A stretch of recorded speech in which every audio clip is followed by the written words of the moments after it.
Lydia Evans gritted her teeth. Her face was smeared with dirt. What the hell is this? How much longer do I have to keep doing this? Lydia Evans swung her giant sickle, and a streak of purple light tore through the darkness. She had once been a noble lady of the Marquis family. Now she was nothing more than a prisoner in a labor camp. A woman who went mad over a man and destroyed her own fate. That's right, I was once obsessed with him. Ridiculously enough, the man I had loved with all my heart until death was Richard. He was the one who ruined my life. Lydia wiped the sweat from her face with her sleeve. Hatred flared in her eyes. Just because he comforted me when I was crying, I fell hopelessly in love with him. How unbelievably foolish. Richard was the third prince, born to a commoner mother, constantly suppressed by the crown prince. Lydia recalled Richard's smiling face, and the sight of it made her sick. He was absolutely the worst possible marriage partner. But foolish me, relying on my family's power, proposed to him. Lydia went down on one knee and offered Richard a bouquet of blue hydrangeas. Please marry me. Lydia gazed at him with eyes full of love. I had to make this man mine. Richard became engaged to me and used that to survive the imperial power struggle. When the crown prince inherited the throne and ruled tyrannically, Richard seized the chance to launch a rebellion. In the end, he ascended the throne himself. Then Richard fell in love with my cousin, Giselle, and abandoned me. Lydia stared at them in shock as they embraced. If they had simply fallen in love, I would have had nothing to say. But that pair of lunatics even framed my family for treason. The Evans family was executed. Lydia collapsed into a pool of blood. This was the price my family paid. Lydia jolted awake from the nightmare. Cold sweat soaked her hair. The past clung to her like a shadow. I had to kill Giselle, blinded by love. I thought taking Giselle away was the greatest revenge against Richard. Lydia poured a small bottle of poison into a cup. The purple liquid instantly bubbled, but the poisoning failed, and the result was exactly what you see now. Lydia collapsed to the ground. I am exhausted. She raised a hand to wipe the sweat from her forehead. I should have killed that bastard from the beginning. If this keeps up, my body will give out. Leaning against the wall, Lydia panted. Better save my strength. Lydia slumped to the ground. Blood slid from the corner of her mouth. Damn it! Lydia sprawled over a heap of stones. This cursed fate. Lydia lay on the cold ground. After coming to the labor camp and enduring 5 years, I finally caught the plague. She closed her eyes, yet a faint smile of relief appeared on her lips. Lydia's body turned into motes of light and scattered into the air. The film reel of her life began to rewind. If I could do it over again, I would never fall in love with anyone. I would live for myself. Scene after scene from the past flashed by. Is this the panorama of my life? Photos from her childhood flickered past. Stop. Happy memories with Richard surfaced. Please, don't show me anymore. Lydia squeezed her eyes shut, her face twisting in pain. If I could go back to that moment, I would absolutely slap that idiot as hard as I could. A flash of light burst forth. The world shattered and reformed. Lydia Evans. A voice rang out. Lydia suddenly opened her eyes. She was in a luxurious room, no longer a worn-out prisoner in the labor camp. Lydia choked in surprise. What's going on? Richard glared at her, surrounded by guards. We receive a report that you hid poison. You tried to poison Giselle, didn't you? Lydia looked at him in confusion. Poison? What? She lowered her head and looked at her hand. In her palm lay a bottle of purple liquid. This really is poison. Lydia's pupils contracted. Did I return to the past? Back to the day I was arrested for attempted poisoning?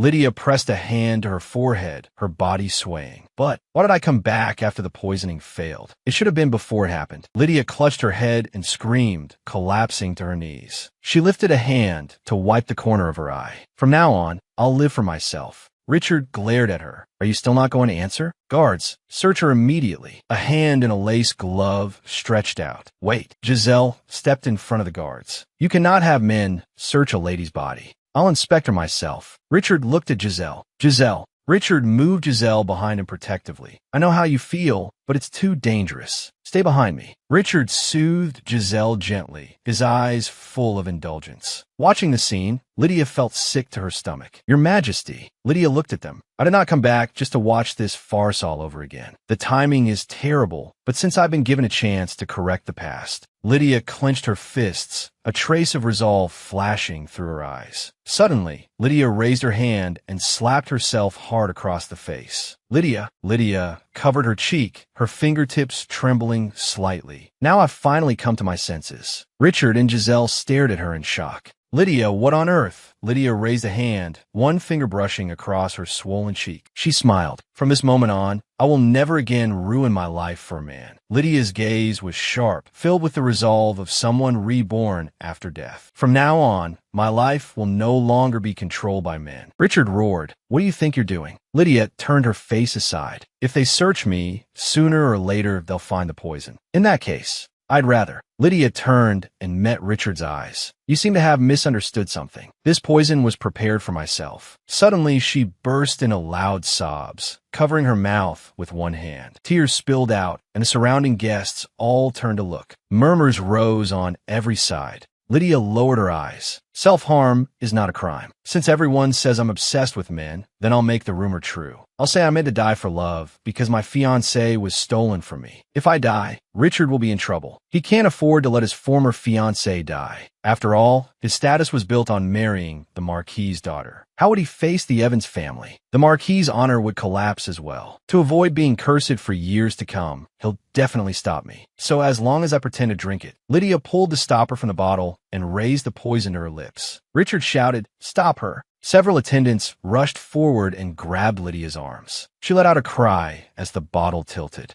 Purple liquid splashed out and sprayed across Lydia's face. Damn it, I think I swallowed a little. The door was suddenly thrown open. Aslan entered with his guards. He looked around quickly. Your Majesty, you didn't answer me, so I came in. Aslan Adis stood in the crowd, his gaze cutting through the commotion. The Marquis's daughter. Could it be? A trace of blood slipped from Lydia's lips. Her body went limp. Lydia fell backward. She lost consciousness and softly called, Aslan. In one swift step, Aslan caught Lydia's collapsing body securely. Aslan's pupil shrank. Bayan? How could she know that surname? Aslan held Lydia in his arms. Two knights rushed over. Commander, one of them exclaimed, did that young lady just call the commander's name? The other leaned closer. Don't tell me you two are secretly involved? Aslan frowned deeply. Thankfully, no one heard Bayern, that hidden name. He immediately ordered, stop talking nonsense. If you have time for that, go get a doctor. Aslan lowered his eyes and stared at the unconscious Lydia in his arms. A trace of blood remained on her lips, and she lay there quietly with her eyes shut. How does this woman know that name? Two maids whispered to each other in the corridor. Have you heard? When the Marquis's daughter tried to kill herself, she looked at Sir Aslan with such affection. The other maid lowered her voice. That's not all. I heard Sir Aslan even carried her himself after she collapsed. There are even rumors that Miss Evans and Sir Aslan are secret lovers. People began to speculate that perhaps Sir Aslan had shown no interest in women all this time because the Marquis's daughter had long occupied his heart. Aslan Bayern, commander of the Black Wolf Knights, the Empire's strongest knight and the greatest contributor to Richard's successful rebellion. Rumors spread like wildfire. Who would have imagined that Aslan held affection for the Emperor's former fiancée? In Lydia's room at the Evans Marquis estate, Aslan stood by the bed. He looked at the sleeping Lydia. Ever since I carried her all the way back, the rumors must be running wild. I wanted to avoid notice, but finding out why she said Bayern and eliminating any potential threat is more important. Lydia's brows twitched faintly. Even in her dreams, she seemed unable to rest. Aslan's gaze turned sharp. Bayern, a ducal family condemned for treason and executed to the last. And I'm the only survivor of that family. My true surname is a secret that can never come to light. Lydia gave a faint murmur in her sleep. So cold.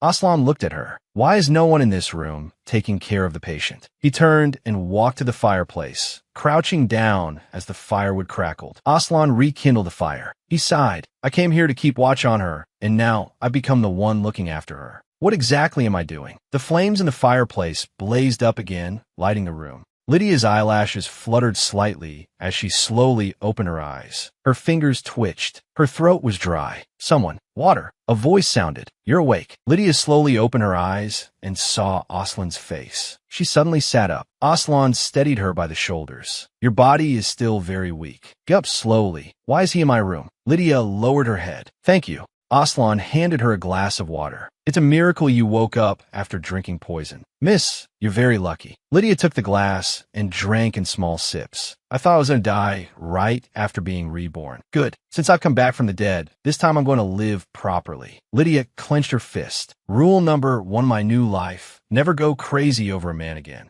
I need allies. Plan 1. Save the people in the labor camp. Plan 2. Take revenge on Richard and Giselle. Lydia pressed her index finger to her lower lip. To accomplish all that, I need Sir Aslan. Meeting him this soon is really lucky. Lydia smiled. Sir, why are you here? The people who helped him are in the labor camp. As long as I persuade him properly, he'll definitely help. If he refuses, I'll negotiate using the secret I know. Aslan remained expressionless. You don't remember what happened yesterday? Lydia looked blank. Yesterday? Aslan said, Yesterday, miss, you called me Byron. Lydia's smile froze. What? I said that? Are you sure you didn't hear wrong? Aslan's tone was flat. Impossible. I heard it clearly. I stayed here all night because I wanted an explanation. Aslan's gaze sharpened. Why did you call me Aslan Byron? Lydia's face turned deathly pale. Should I try to cover it up with a lie? No, that would only lose his trust. Lydia looked up and forced herself to stay calm. Sir, if I tell you the truth, will you believe me? Aslan did not waver. I'll decide after I hear it. Please speak. Lydia took a deep breath. All right. She set the cup on the table with a crisp sound and lifted her eyes to meet Aslan's directly. Sir Byron, please don't be too shocked. Lydia's gaze was steady. The truth is, I died once. Then I returned to the past. Aslan froze. What did you say? Lydia repeated herself. I said I came back from the dead. Aslan pressed a hand to his forehead. Miss, it seems you haven't fully recovered yet. I'd better visit again in a few days. Lydia looked anxious. Wait, I'm not rambling. Lydia called out, I know where Byron and Nero are. Aslan spun around at once. His movement froze. He turned back slowly. What did you just say? Lydia continued. Your writing teacher and your nursemaid. Lydia's eyes were firm. In my previous life, I was imprisoned with them in the Eastern labor camp. She sat on the bed while Aslan stood nearby. I heard they were arrested for helping you and your mother escape. Lydia's gaze was unwavering. Will you listen to my story now? I don't care if you think I'm insane. I just need to convince you to lend me your strength, because that's the only way to save those people. Byron, Nera, and Maria. They were my benefactors. They helped me survive 5 years in the labor camp. The dim light of memory faded, leaving only darkness. In my previous life, I was betrayed by my fiancé and abandoned by my family. The people who reached out a hand to me were the ones in the labor camp. How absurd. Lydia collapsed into the mud, her cross-shaped hoe lying beside her. This is too hard. Curling up, she pounded the ground. Am I going to rot in this place forever? Meanwhile, that cheating bastard became emperor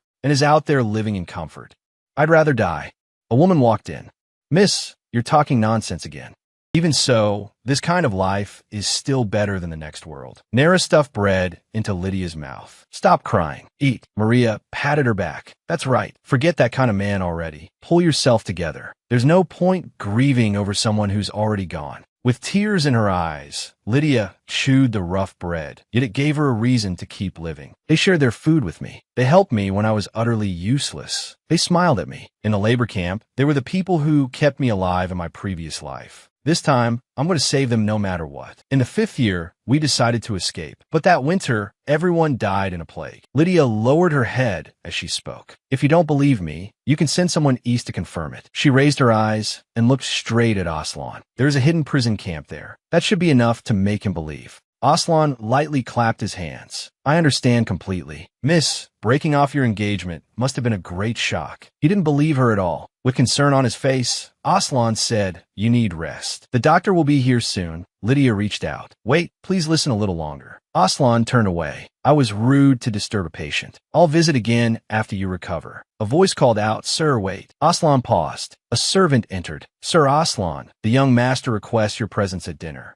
Aslan frowned deeply. Sorry, I have urgent business. That will be all for today. He strode away. No matter how you think about it, she sounded insane.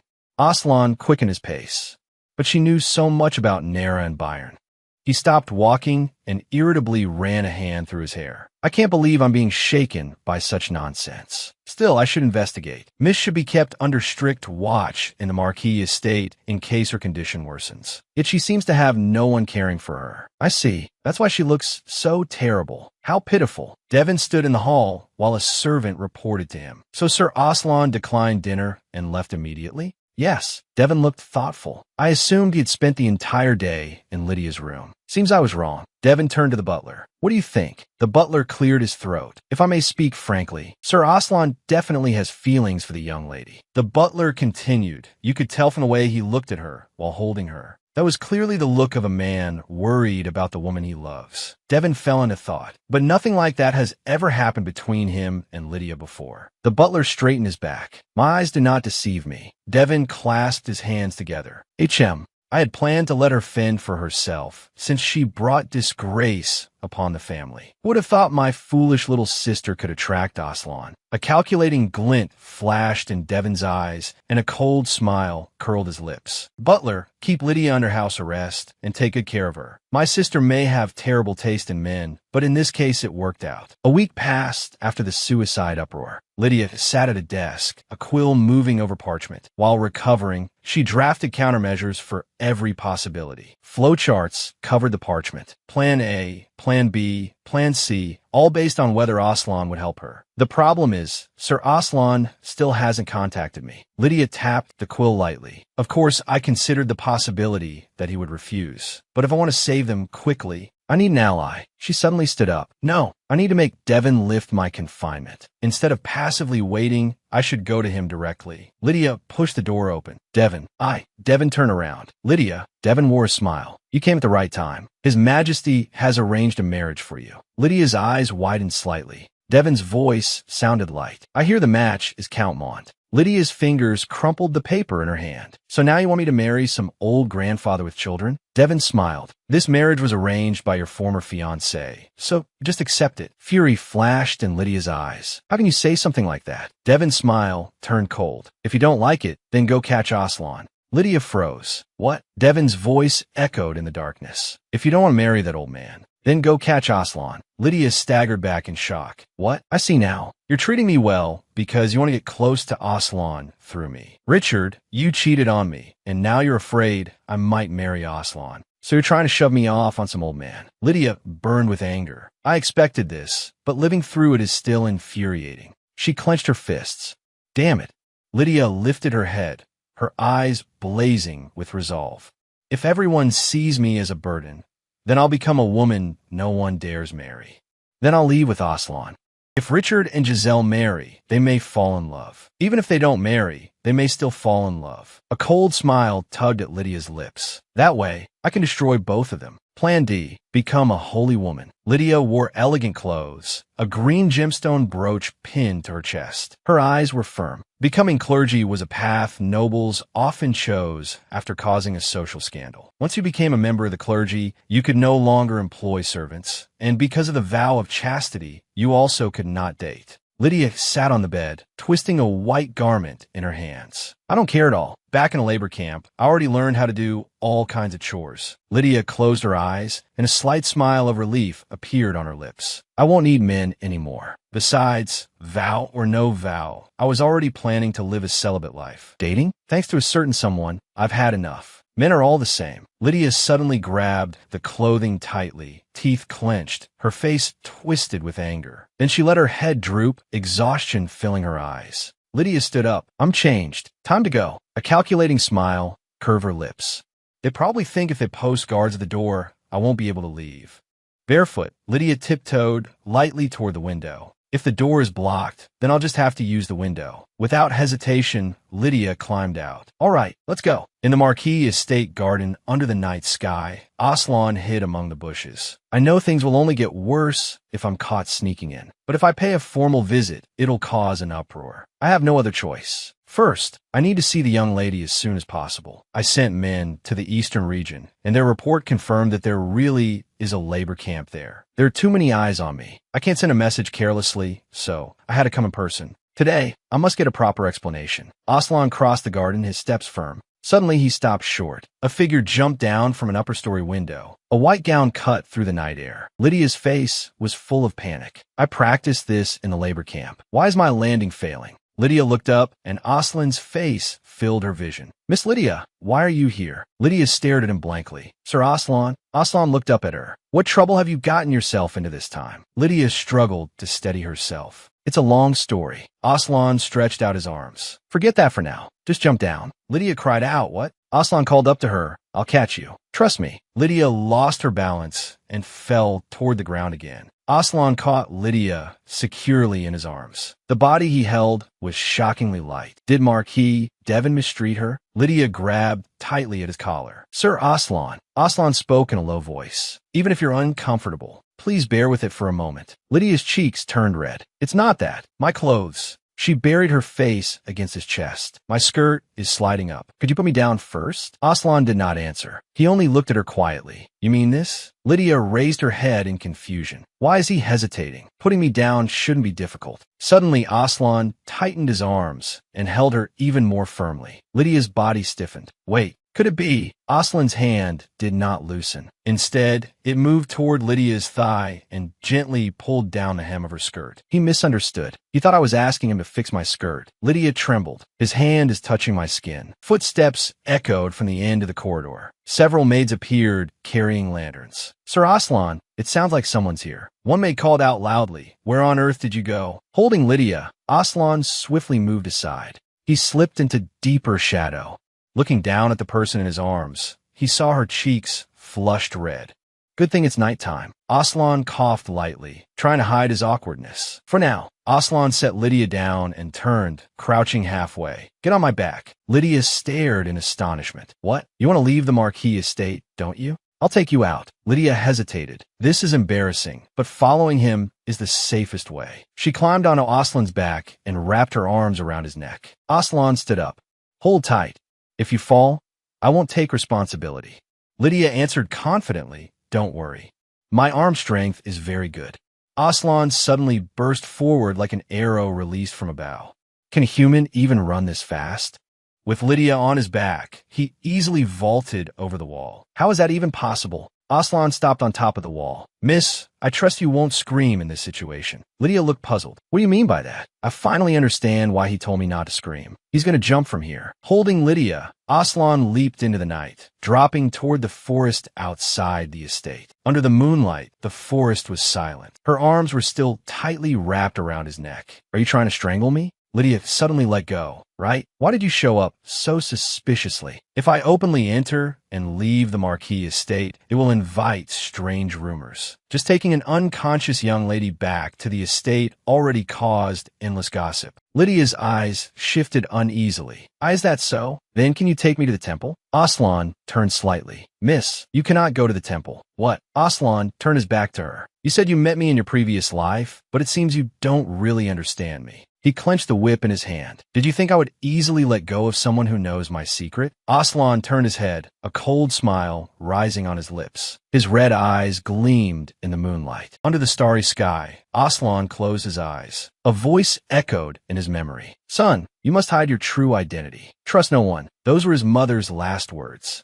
On my 9th birthday, the former emperor of Bayern falsely accused my entire family of treason. Flames devoured the castle. I lost my grandfather and father. Only my mother and I, along with a few relatives, survived. During our flight, we lost teacher Bayern and nursemaid Nera as well. After many hardships, we sought refuge in the border Marquis. My father's close friend, Brahmanatus, lived there. Not long afterward, my mother also passed away. That is how I became Aslanatus. Brahman placed a hand on Aslan's shoulder as they stood before a crude grave. Tears slid down Aslan's face. His mother's voice echoed again. Remember, my son, you must never trust anyone. Aslan replied in a low voice, Yes, mother. Aslan never trusted others easily. It was a rule of survival bought with blood and tears. As an adult, Aslan wore military dress, a hand on the hilt of his sword, his gaze cold. He would trust no one, least of all a woman who could not even leave a scratch on him. Lydia spoke softly. Sir, is this kidnapping? Aslan's expression stayed guarded. Yes. Then this is... Aslan's pupils narrowed. Restraint?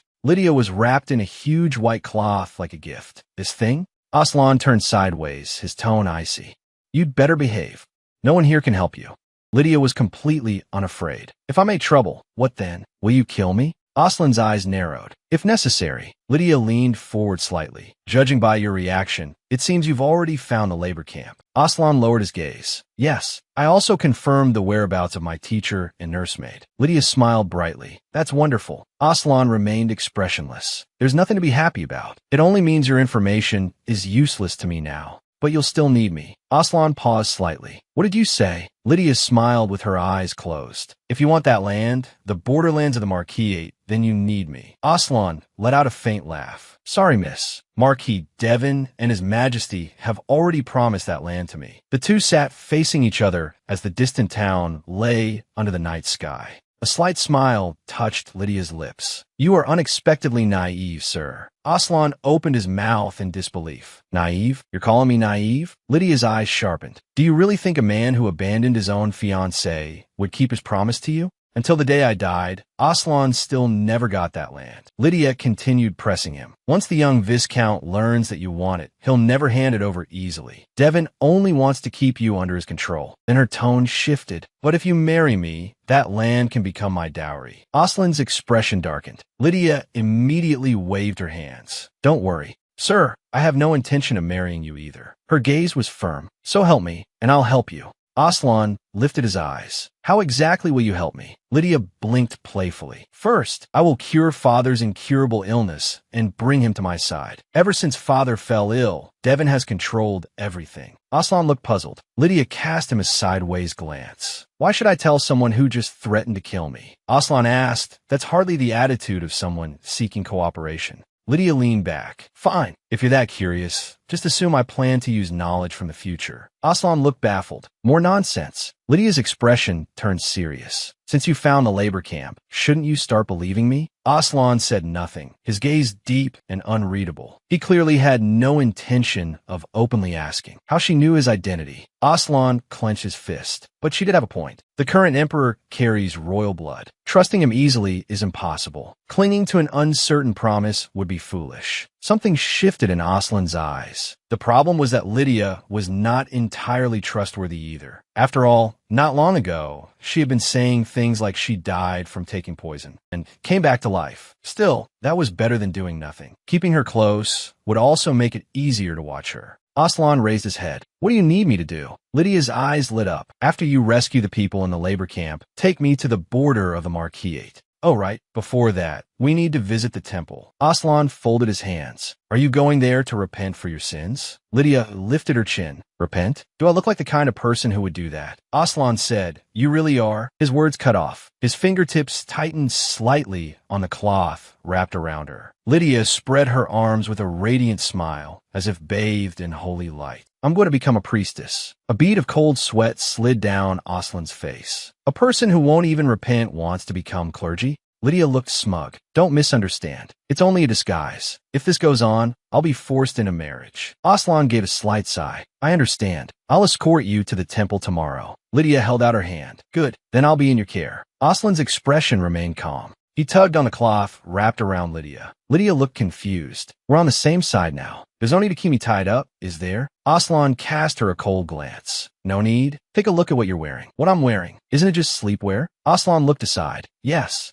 You're wearing a nightgown. There are no suitable clothes in the knight's quarters. I'll prepare something for you in the morning. For tonight, you'll sleep here. Lydia's cheeks reddened slightly. In Sir Aslan's bedroom? Aslan answered yes. Lydia smiled brightly. I can't very well throw the room's owner out. I'll sleep in a guest room. Aslan put a hand on her shoulder. There's no guest room. You can sleep here. With a light push, he pressed her back onto the bed. Her cheeks flushed red.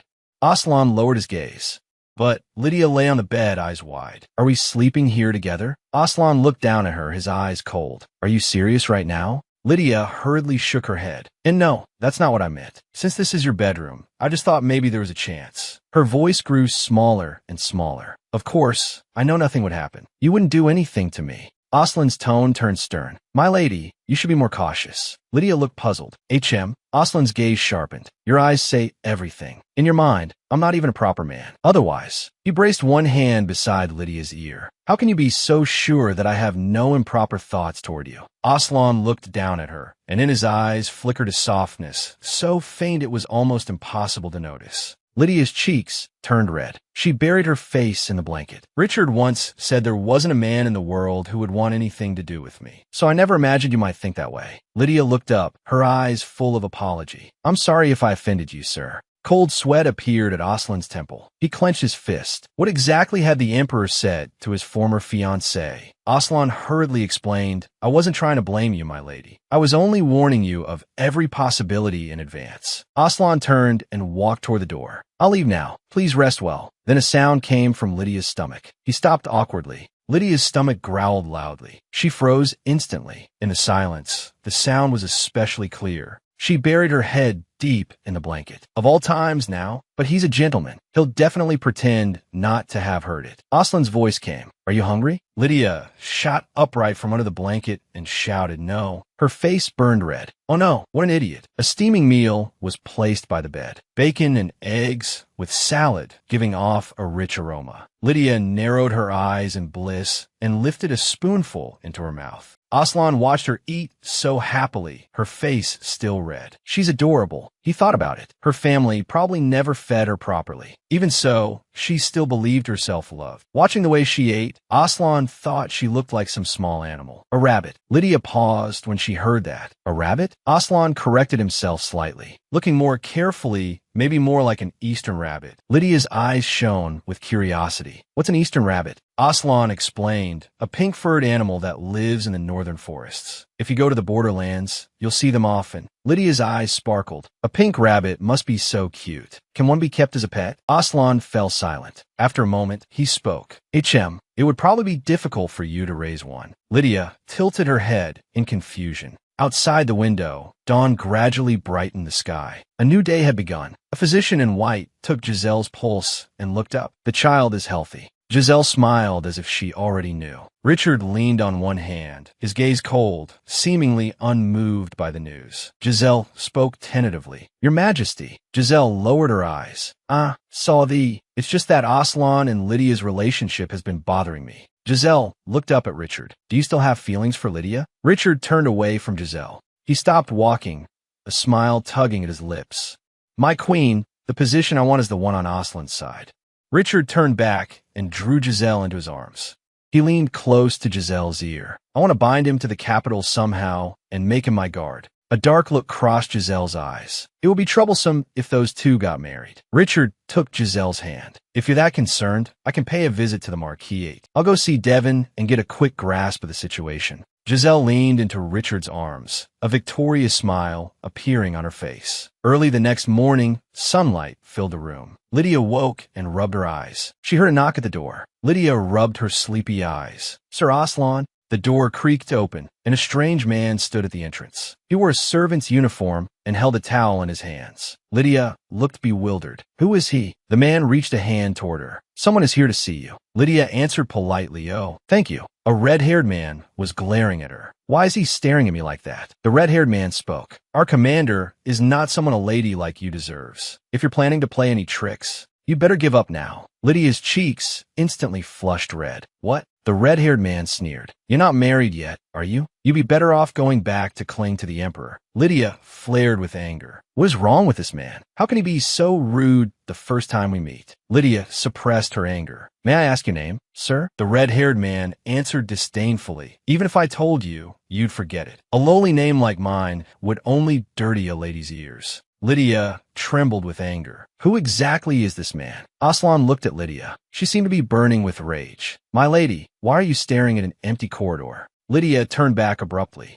That. Lydia hesitated. Should I report him? No, I still have to get along with him once we reach the border. Better not make things awkward. Lydia steadied herself. It's nothing. What is it? Aslan looked serious. Last night, I sent men to the Marquis's estate. We need to go to the temple quickly. Lydia's eyes lit up. Understood. The grand gates of the temple shone in the morning light. Lydia and Aslan walked side by side. A familiar voice rang out. What a coincidence, Miss Lydia. At the temple so early in the morning. Lydia stood on the steps, dressed in splendid robes, a gentle smile on her face. Her expression solemn. Lydia said, as a faithful servant of the goddess Anastasia, I wish to devote my life to her once more. A white-haired high priest looked troubled. Lydia continued. The goddess has shown me the emptiness of life and guided me to look only toward her. The white-haired high priest looked at her. Miss Lydia, if we allowed you to become a holy woman, it would damage the temple's image. Lydia presented a thick book. Therefore, I wish to dedicate this life to the goddess. Please accept me. Let me become one of the clergy. The high priest's eyes instantly turned cold as he stared hard at Lydia. The white-haired high priest cleared his throat. Anastasia has said that even the smallest sincerity must not be overlooked. Just as I expected, the goddess is merciful. The white-haired high priest turned to Lydia. However, Miss Lydia, you do know that a vow of chastity requires witnesses, don't you? Lydia smiled. Of course. I have already prepared everything. They will be here shortly. The white-haired high priest reminded her, not just anyone is qualified to witness it. Only certain people may witness such a solemn vow. Lydia smiled confidently. There's no need to worry. A calculating glint shone in her eyes. Today my witness will be, Lydia announced, Her Highness, the future Empress. The great doors of the temple slowly opened. Giselle entered in full dress, followed by several knights. The previous night, Lydia had handed over a letter. Sir Aslan, I have a request. Please deliver this to the estate of Baron Melbourne's daughter, Alice. Aslan took the letter. What is this? Lydia's gaze seemed to pierce through the envelope. A letter asking Giselle to come to the central temple tomorrow morning. Aslan's brow tightened slightly. Do you think the future empress will come? Lydia's gaze was firm. She will, before the royal wedding. Giselle wants to be registered under the Evans family name. She may be my relative, but in truth she is a distant one, almost no different from commoner. Richard has an inferiority complex because his mother was a commoner. Lydia's eyes turned cold. That is the key. But with father in his current state, Giselle needs his approval in order to be entered into the family registry. So she will definitely come. Footsteps echoed through the temple hall. Giselle approached in a purple dress. Lydia, turn around. Thank you for coming. A slight smile touched Giselle's lips. Lydia, you've chosen a difficult path. Lydia smiled gently. No, I should be the one thanking you for coming. Giselle looked a little surprised. May I speak informally now? Of course. I never intended to stand above you. There's no need for formality between sisters. Lydia smiled, while Giselle's gaze swept over her. So Lydia plans to become a holy woman. It seems there really is nothing between her and Sir Aslan. Lydia looked straight at her. Giselle. Lydia lowered her eyes. I'll say this plainly. Lydia's tone was calm. I won't stop you from using the same surname as mine, but I have no intention of treating you as family either. Giselle let out a light laugh. That's all right. For me, that is enough. The appointment of the holy woman was successfully concluded under the high priest's supervision. However, then a hand slammed down on the table. Devon rose from his seat. What kind of holy woman are you trying to become? Lydia, standing beside Aslan, answered yes. Lydia announced, from this moment on, I will follow the goddess's teachings. Devon Rord. Who decided that? I will go with Sir Aslan to the outskirts of the Marquisate and build a temple there. Devon stared in disbelief. What? He agreed to that? A faint smile rested on Aslan's lips. Yes, I intend to take her with me. Devon's pupil shrank. He was taking Lydia to the frontier. Someone who had become a holy woman. Devon rested his chin on his hand. Did Lydia not have feelings after all? As for Aslan, he cleared his throat. Very well. Since Sir Aslan agrees, I have no reason to object. As long as the two of you love each other, that's enough. A holy woman's position can be given up at any time. If they suffer together on that harsh frontier, Lydia will surely come to rely on Aslan. Devon smiled, but when he looked at Lydia, his gaze turned ice cold. Don't even think about taking anything from this house with you. Lydia glared back in shock. What did you say? You're a holy woman now. You must live a life of poverty. A few changes of clothes will be enough. It'll be cold there. Lydia bit her lip to herself. That stingy bastard. Devon put on a warm smile. Sir Aslan, since you've come all this way, have a cup of tea. Aslan tried to refuse. No, I'm fine, but Devon grabbed him insistently. Don't refuse. The teacup was set down softly. Devon adjusted his posture. My apologies. I may have been a bit harsh just now. More importantly, you, Lydia, since when did you become so pious? Aslan remained expressionless as he lifted his teacup. Pious would be an overstatement. I simply thought it wasn't good for the frontier to have no temple. Devon looked at him. What a stiff man. He turned to Aslan. She's my sister, but she's beautiful, isn't she? A troubled look suddenly crossed his face. I worry that useless men in the frontier may try to court her. So take good care of her. If she seems lonely, you may comfort her first. Other than you, who else could she rely on? Aslan's cheeks flushed red. He clenched his fists.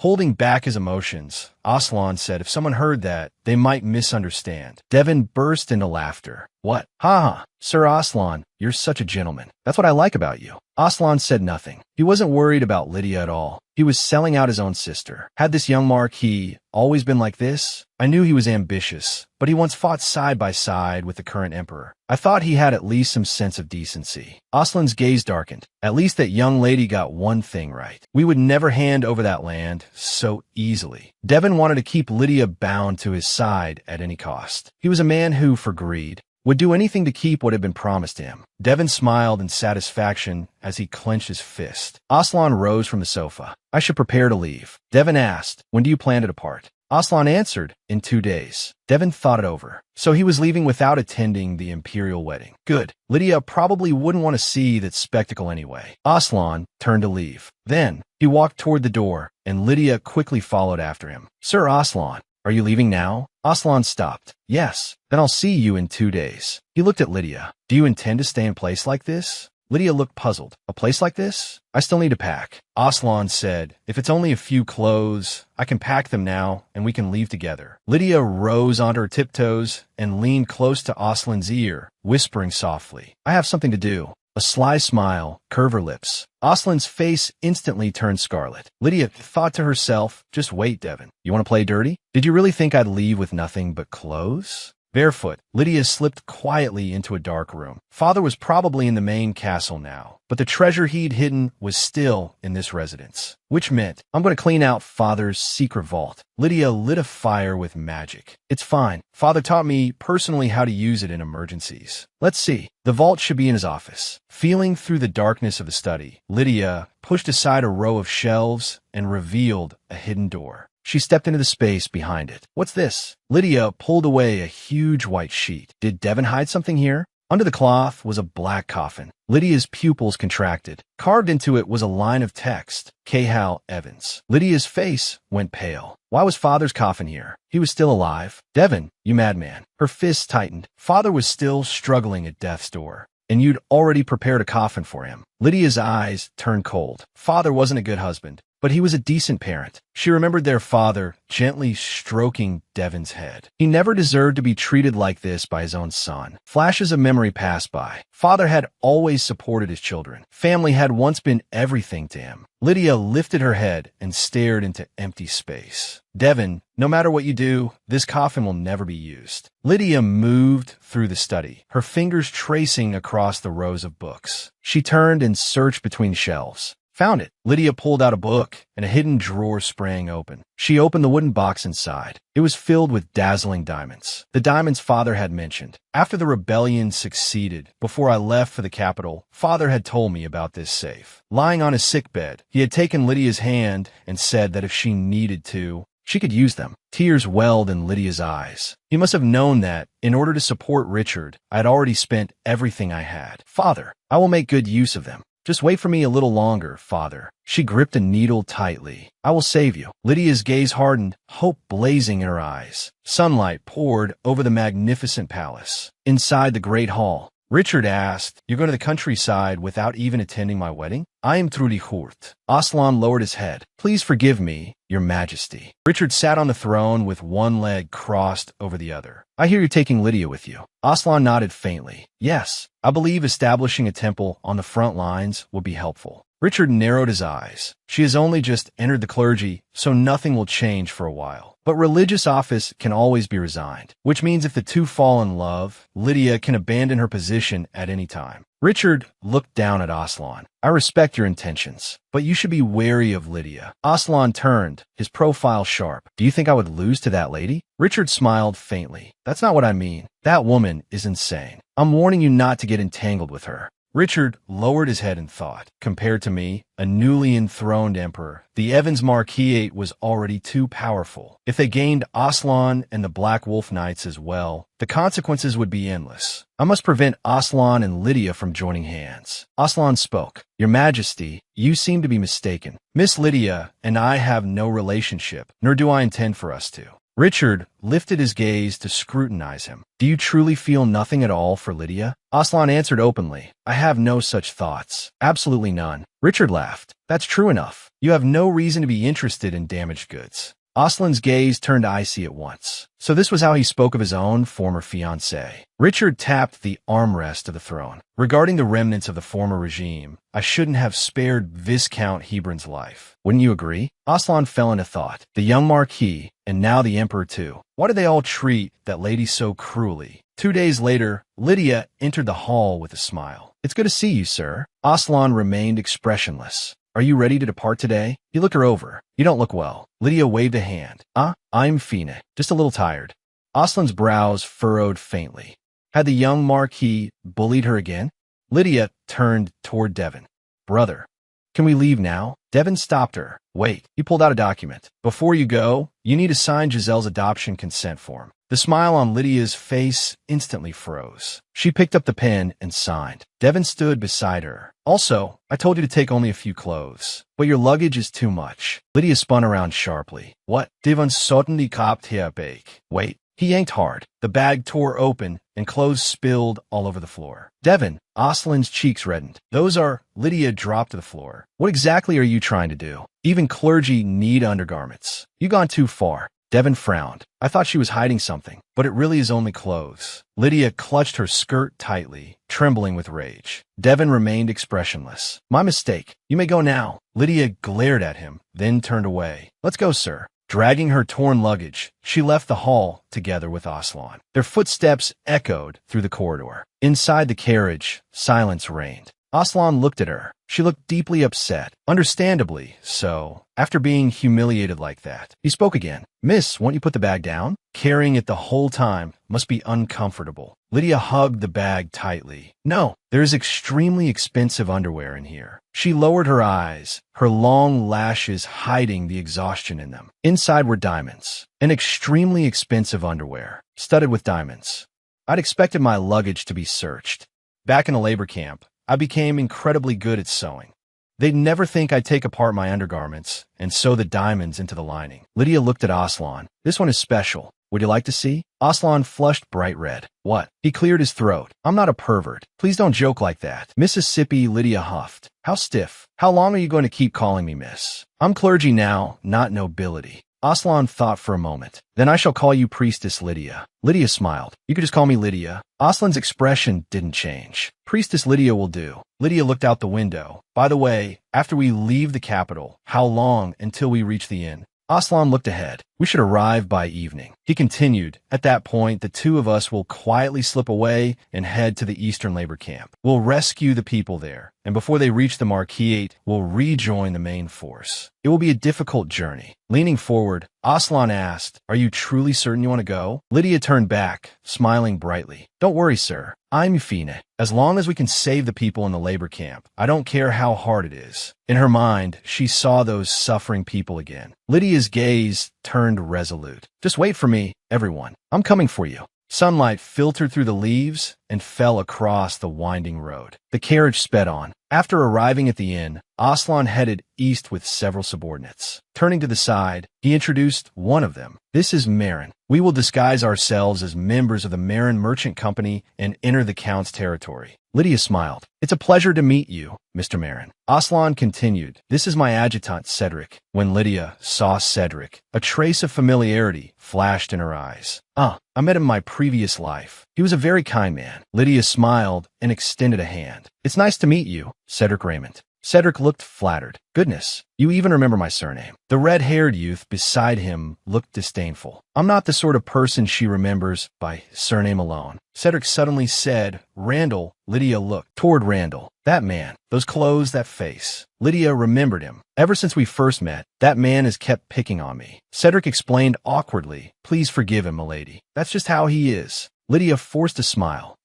Yes. She made herself endure it. Causing unnecessary trouble would do no good. Lydia closed her eyes. I thought if I endured it once, that would be the end of it. I never expected it to keep going like this. Lydia remembered the way Randall had behaved. He provoked her for no reason and looked at Sir Aslan with a look of comparison. Why had he been acting like that ever since last time? Aslan's voice was flat. Randall, you've had a lot of complaints since yesterday, haven't you? Randall replied sharply. If that woman weren't here, I wouldn't have any complaints at all. Lydia's anger flared. What? Cedric shouted. Randall, you bastard. I think you have too much free time. Cedric punched him in the face. Randall ducked his head after being hit. Why'd you hit me? Aslan spoke coldly. Come here. Randall. Aslan's voice carried over. Randall, what's the matter? Lydia thought uneasily. I don't know. Maybe I just rub him the wrong way. Could he be Sir Aslan's family? Or are the two of them dating? Lydia suddenly jolted. Wait, no way. Looking at Aslan's profile, Lydia thought, now that I think about it, he's incredibly handsome. Though it came out of nowhere, the more she thought about it, the stranger it seemed. With a face like that, and still not a single scandal, was that even possible? How many women in the capital must have wanted him? Lydia imagined Aslan surrounded by noble ladies. Countless admirers gathered around him. Yet he remained unmoved. Lydia stole a glance at Randall. Could Randall perhaps be the one driving away all the women who approached him?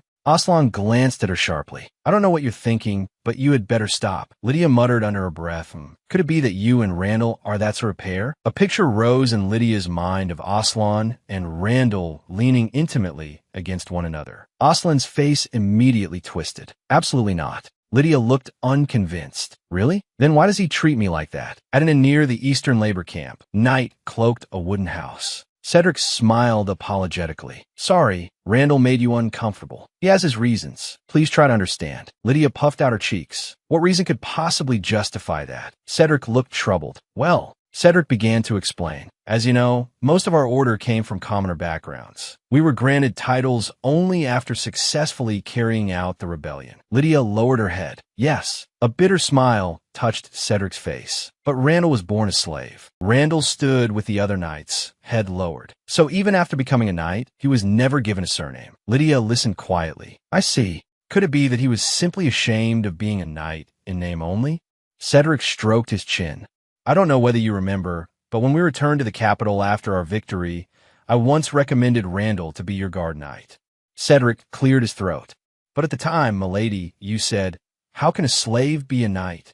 Lydia froze, as if struck by lightning. Oh no! Lydia covered her mouth as the memory came rushing back. Back then, I was a thoroughbred elitist. The Lydia of the past had been arrogant, intoxicated by dreams of marrying Richard and joining the royal family. She had spat out that line with contempt. How can a slave be a knight? The present Lydia looked stricken. She bit her lip hard. Only now am I finally realizing the mistake I made. With her back to Cedric, Lydia thought I didn't even remember that I was the one who hurt him first, and yet I was angry at him. Lydia sat alone in the empty inn hall, illuminated by a single shaft of light. Was I reborn so that this time I could truly live properly? Lydia let out a long sigh. Turning to Cedric, she said, Thank you for telling me, Sir Cedric. Otherwise, I might have made an even bigger mistake. Cedric waved his hand. Ha, it's nothing. It's getting late. I think I'd like to go apologize to Randall. Footsteps sounded. She paused on the stairs. Aslan came down from upstairs. Lydia looked surprised. Sir? Aslan stepped in front of her. Please prepare to depart. Miss. Lydia hesitated. Wait, what about Sir Randall? Aslan turned his face aside, eyes firm. Later. The clouds are covering the moon. This is the perfect time to slip in. Lydia looked at him, her gaze turning resolute. Understood.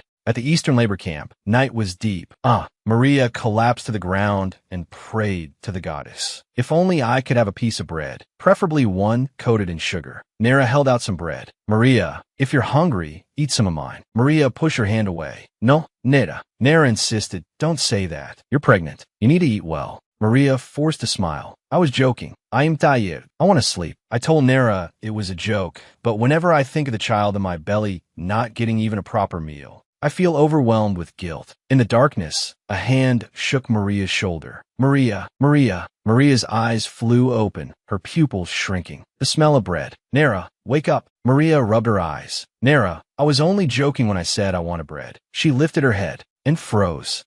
Lydia was looking down at her, her face half hidden in shadow. Maria asked, Who are you? Lydia smiled and placed a finger to her lips. She held out the bread. Take this, then quietly come with me. Maria took the bread blankly. It was covered in sugar. Looking up at Lydia, Maria asked, Are you a messenger of the goddess? Lydia smiled. I'm a priestess, but not a messenger. You may not remember, but you once helped me a great deal. That's why I've come to take you away. Lydia extended her hand. I'll explain the details later. Come with me. Maria jumped to her feet. Wait, can't the others come too? Lydia turned back. If you mean Byron and Nera, they're already over there. Aslan stood in the distance, with Byron and Nera clutching him tightly like a lifeline. Maria's eyes widened. That man, that was the person they had been desperately searching for. Sir Aslan. Lydia looked toward Aslan. Since I brought Maria, let's hurry. Lowering her voice, Lydia added, the guards are patrolling the other side. They won't come here for a while. From here, we go straight into the forest. A sharp crack sounded from the trees. A voice instantly tore through the silence. Who's there? Aslan and the others all stiffened. Another wary voice came from the woods. Who's there? Everyone stared toward the source. A man carrying a lantern emerged from deeper in the forest. Lydia's pupils shrank. Row, she blurted Grandpa Robert. Robert looked confused. Miss, do you know me? Startled, Lydia said to Robert, why are you wandering around in the middle of the night instead of sleeping? You scare me half to death. Robert replied, you were the one making noise first. Why do you have to get mad at me? He looked over their group. Looks like you're trying to escape from here. He withdrew his gaze. That has nothing to do with me. Robert turned to leave. If you don't get caught, then good luck.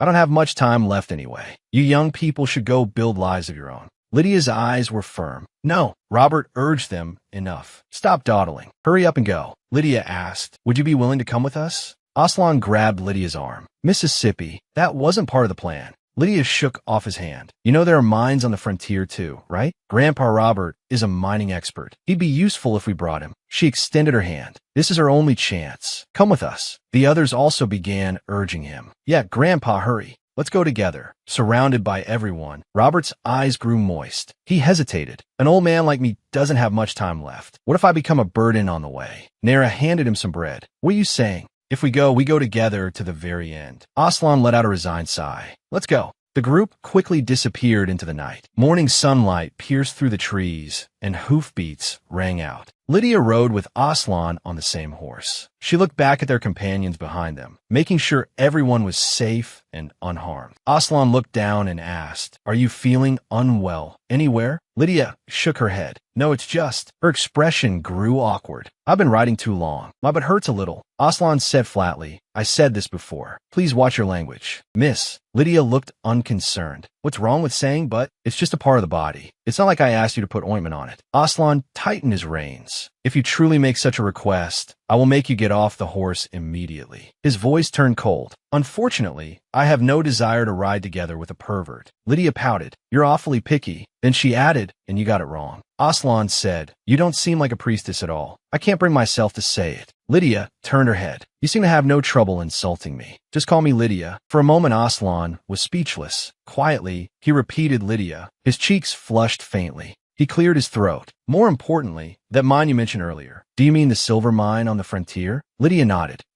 Yes. That mine never turned a profit. Even the late Marquis gave up developing it. Aslan smiled confidently. Priestess, you really don't know anything. Lydia continued. Places with silver mines usually have magic stones buried nearby too. There may be a magic stone mine on the frontier. Aslan's gaze sharpened. Where did you learn that? Lydia lifted her chin proudly. Of course. Grandpa Robert told me in my previous life. Aslan's expression turned complicated. Here she goes again, talking nonsense. She also discovered the mine in the labor camp, talked about dying and coming back, about returning to the past. I investigated her background and found nothing unusual.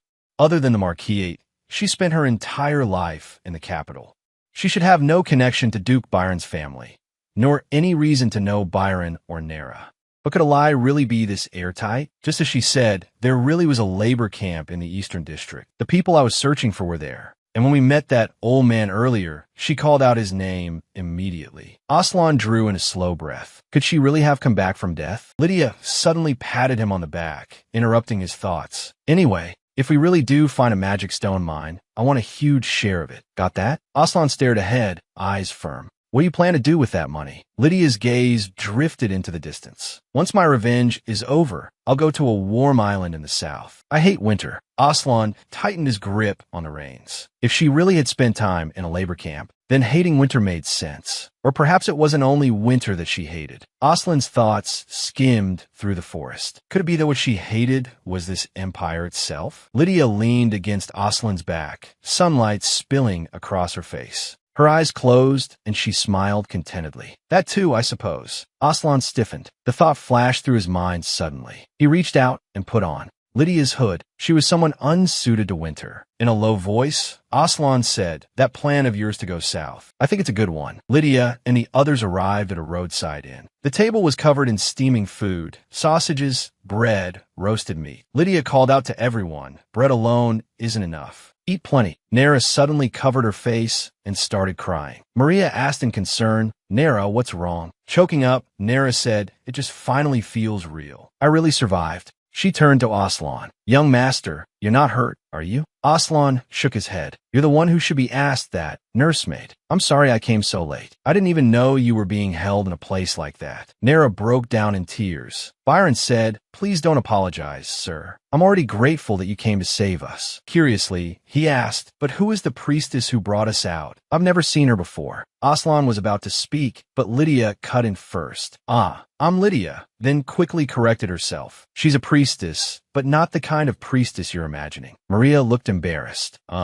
Sorry to interrupt, but I have no connection to Duke Byron's family. So why exactly did you save me?" Robert chimed in. "I'm curious too." Lydia was silent for a moment. "I told the truth to Aslan, but I don't want to tell these people. There's no need. There's no point in letting them know about the misery of my previous life in the labor camp and how I eventually died of illness. I'll keep those terrible memories to myself." Lydia lifted her head and looked around at them all. "You may not remember, and I can't explain it in detail," she declared solemnly. "But in any case, I owe all of you a great debt." Then she gave a somewhat sly smile. "Just think of it that way." She turned to Grandpa Robert. "And I have a special request for you." Robert pointed to himself. "Me? Just me?" Lydia gave him a thumbs up. "At our destination, there's a mine. I'd like you to confirm whether it's a magic stone mine. If it is, I'd be even happier if you'd take charge of the mining." Robert cried out in shock. "What? I thought you were helping me escape, and now you're sending me to work in another mine?" An awkward silence briefly fell over the table as everyone looked at one another. After the meal, relaxed conversation continued. Maria and Nera exchanged smiles. Lydia let out a yawn. Randall walked out of the room, and Lydia's eyes followed him. She rose to her feet. "I'm stepping out for some air." Lydia looked around. "I definitely saw him come out here. Where'd he go?" A hand suddenly landed on her shoulder. Lydia jumped with a startled cry. Randall stood behind her. "Someone as lowborn as me getting noble protection? What an honor." Randall continued, "What is it? Are you here to kill me, or what?" Lydia, still shaken, said, No, I came to apologize." Randall turned his face slightly. "Apologize?" Outside the inn, the sunlight was warm. Lydia lowered her head. "I'm sorry, Sir Randall. I heard from Sir Cedric that I looked down on you because of your background." Randall looked bewildered, sweat sliding down from his temple. "Did the captain tell you to come apologize?" Lydia leaned against the doorframe and shook her head softly. "No. I'm apologizing because I belatedly realized I hurt you. Of course, I don't intend to force you to forgive me. It was only after hearing Sir Cedric mention it that I realized my mistake." Lydia raised her eyes to him. Randall said, "If you don't need my forgiveness, why bother apologizing?" The two faced each other on the village street, silence spreading between them. Lydia smiled gently. "I just wanted to tell you that I will never make the same mistake again." Randall looked away awkwardly. "If I say something rude again, you can hit me." Randall's cheeks reddened. How could a knight raise a hand against a lady? Lydia laughed. "That's true, but I'm no longer a marquis's daughter. I'm a priestess." Randall grew even more flustered. "Then I definitely can't hit a priestess." Lydia raised a hand to stop him. "Anyway, what I wanted to say is," Randall said, "enough." He scratched his hair in frustration. Lydia turned and went back inside. It wasn't that deep a wound, just something unpleasant. Aslan leaned against the wall. I had been ready to stop them if they started fighting. But the more I think about it, the stranger it all is. In the past, she would never have apologized. She would have slapped Randall and flown into a rage. Ever since I became involved with that lady, everything has become strange. She knew my identity and even told me the whereabouts of the nursemaid and tutor I'd been searching for my entire life. She's changed too much, as if she'd returned from death.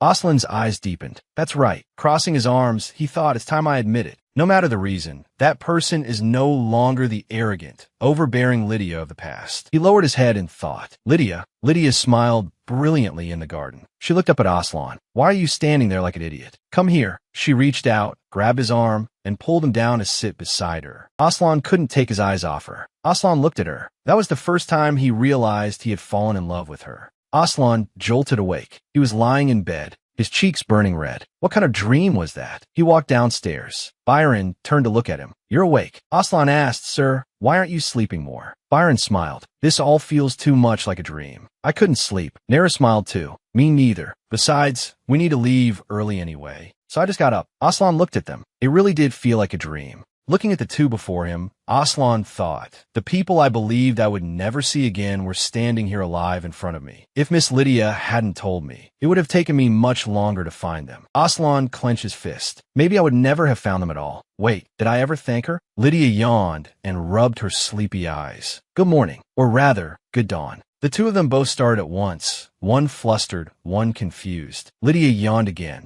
"I'm so sleepy." A faint blush rose on Aslan's cheeks. The more he looked at her, the more she resembled a rabbit. A little cute. Lydia noticed his gaze. "Why are you looking at me like that? Is there something on my face?" Aslan snapped back to himself. "What am I thinking?" "And no, nothing. Aslan stepped in front of Lydia. "I wanted to thank you." Lydia looked puzzled. "What?" All of a sudden, Aslan lifted his head, his gaze sincere. "Thanks to you, I was able to find my tutor and my nursemaid. I'm truly very grateful." Lydia's cheeks turned pink. She hurriedly shook her head. "And no, I was doing it for myself too." Aslan kept his hands clenched. "Even so, I'm still grateful to you." His face reddened. Lydia said, "It's too early to thank me. We haven't even fully left the East yet." Aslan considered that. "That's true." Lydia nodded firmly. "Right? Let's hurry." Her eyes shone. Aslan looked baffled. "Dressed like that?" Lydia blushed. "I'm going to change." Aslan looked at her, the corners of his lips lifting slightly. Lydia puffed out her cheeks and ran upstairs. Aslan watched her back. "Where are you going?" Lydia shouted. "Mind your own business." Biting her lower lip, her cheeks hot, Lydia thought, what is wrong with him? That's so unlike him, teasing someone like that. A carriage rolled along a forest path. As on the way there, they disguised themselves as the Marin Merchant Company while escaping the Count's territory. The carriage was cramped. Since the people from the labor camp were at risk of being caught at the checkpoint, they had been disguised as cargo.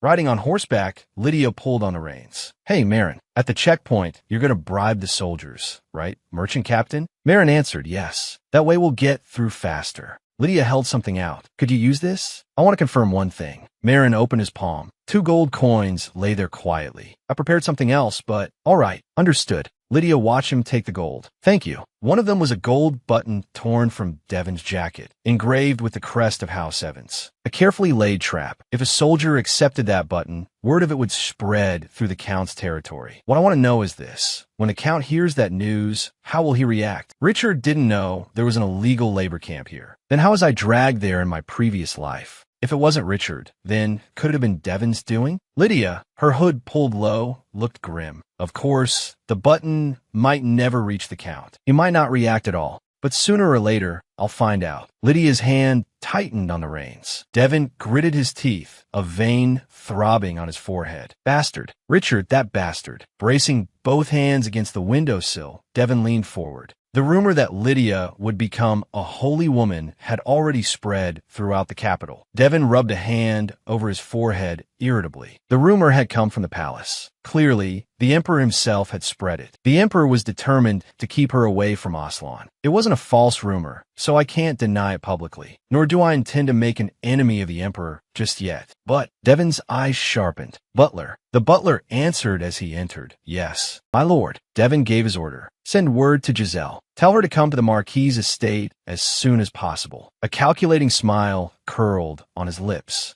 "But I can't just sit back and do nothing." In a sunlit drawing room, Devon lounged lazily on a chaise. Giselle sat across from him, her stomach noticeably swollen.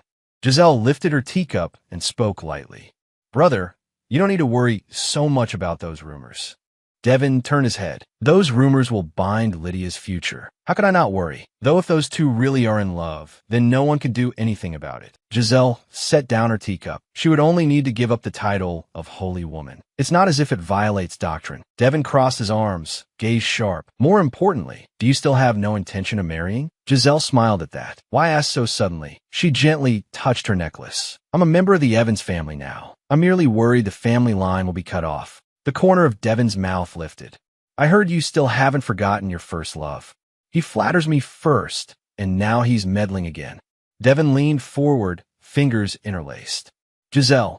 Giselle's eyes sharpened. It seems what you want is not merely my splendid name. So she saw right through me at once. Resting his cheek on one hand, Devin smiled more deeply. I'm curious what you're plotting. Speak honestly. Giselle answered frankly. My first love is only an excuse. I simply don't want to marry. So what exactly is it you want? Devin's eyes turned serious and intent. If you remain unmarried, and I have a second child, would you accept that child as your heir? Devin's pupils contracted sharply. If I have a prince adopted, Richard won't be able to cast aside the Evans family so easily. A most tempting proposal. I'll consider it, Giselle. The carriage moved in time along the forest road. We will soon leave the east and join the knights heading to the Marquise. Stretching, Lydia looked exhausted. I'm dead tired. She loosened up her body. At least now I can finally relax a little. The carriage suddenly jolted violently. Lydia pitched forward. What? A hand shot out and caught her by the collar, yanking her back. Lydia rocked backward. Thank you, Sir Randall. Randall steadied her, then let go. Lydia regained her balance and exhaled deeply. Looks like I relaxed my guard without realizing it. Lydia pressed a hand to her forehead. If Sir Randall hadn't caught me, I might have been hurt. Maybe I really should stay inside the carriage. From behind a bush, Aslan extended his hand, then slowly drew it back. He clenched his fist. I wanted to be the one to catch her.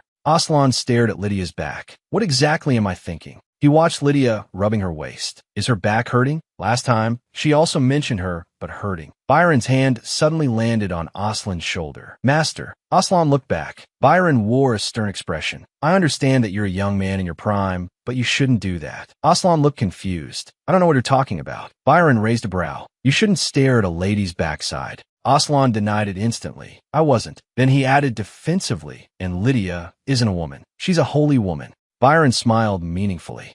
Then let me correct myself. You shouldn't stare at a holy woman's backside. Aslan's entire face flushed red. I wasn't looking. Byron clasped his hands together. Lying is no good either. It seems I must pray to the goddess to forgive the sin you committed today. Lydia called lightly, Sir. Aslan's cheeks were still red. He turned his head. What is it? Lydia made a request. Before we enter the Marquise, can we stop by the nearby fields? Aslan looked at her. I don't mind, but why do you want to go there? Lydia smiled faintly. I told you before, I'm going to cure Father's illness. A determined light gleamed in her eyes.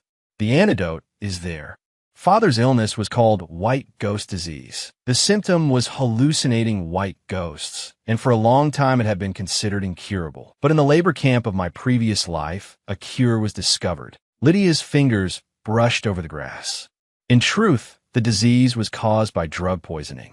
The culprit was an herb that grew all over the country, a plant people commonly use to brew tea. In other words, if the toxins accumulated in the body were expelled, recovery would be swift. And the method of detoxification. Lydia pulled up. She confidently held it up. This was made from the root of a yellow mountain dandelion. The teapot tilted, and golden tea poured into the cup. Dandelion petals floated on top. Aslan watched quietly, deep in thought. He looked at Lydia. Do you really think this tea can cure him? Lydia answered with a confident smile. If you don't believe me, just watch. She brought the teacup to her father's lips, and he drank it all in one gulp. In my previous life, I was trapped in a labor camp and couldn't be there for my father at the end. This time, I will never let him die in vain. 10 days later, Cahill slowly opened his eyes. His vision gradually cleared. A familiar figure came into view, Lydia. Overjoyed, Lydia burst into tears. She rushed forward and threw her arms tightly around Cahill. Father! Cahill jolted upright in bed. Lydia.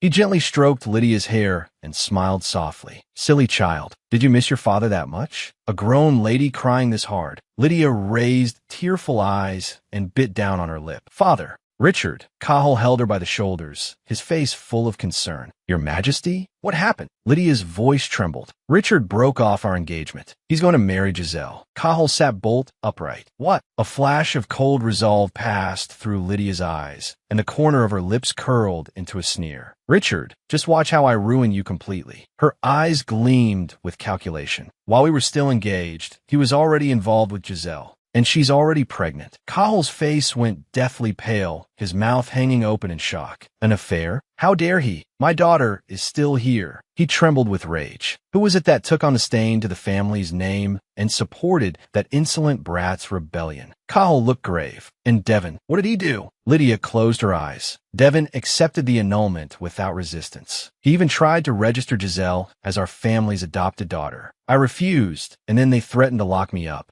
Cahill let out a cold laugh. Steward, did Devon send anyone here about this?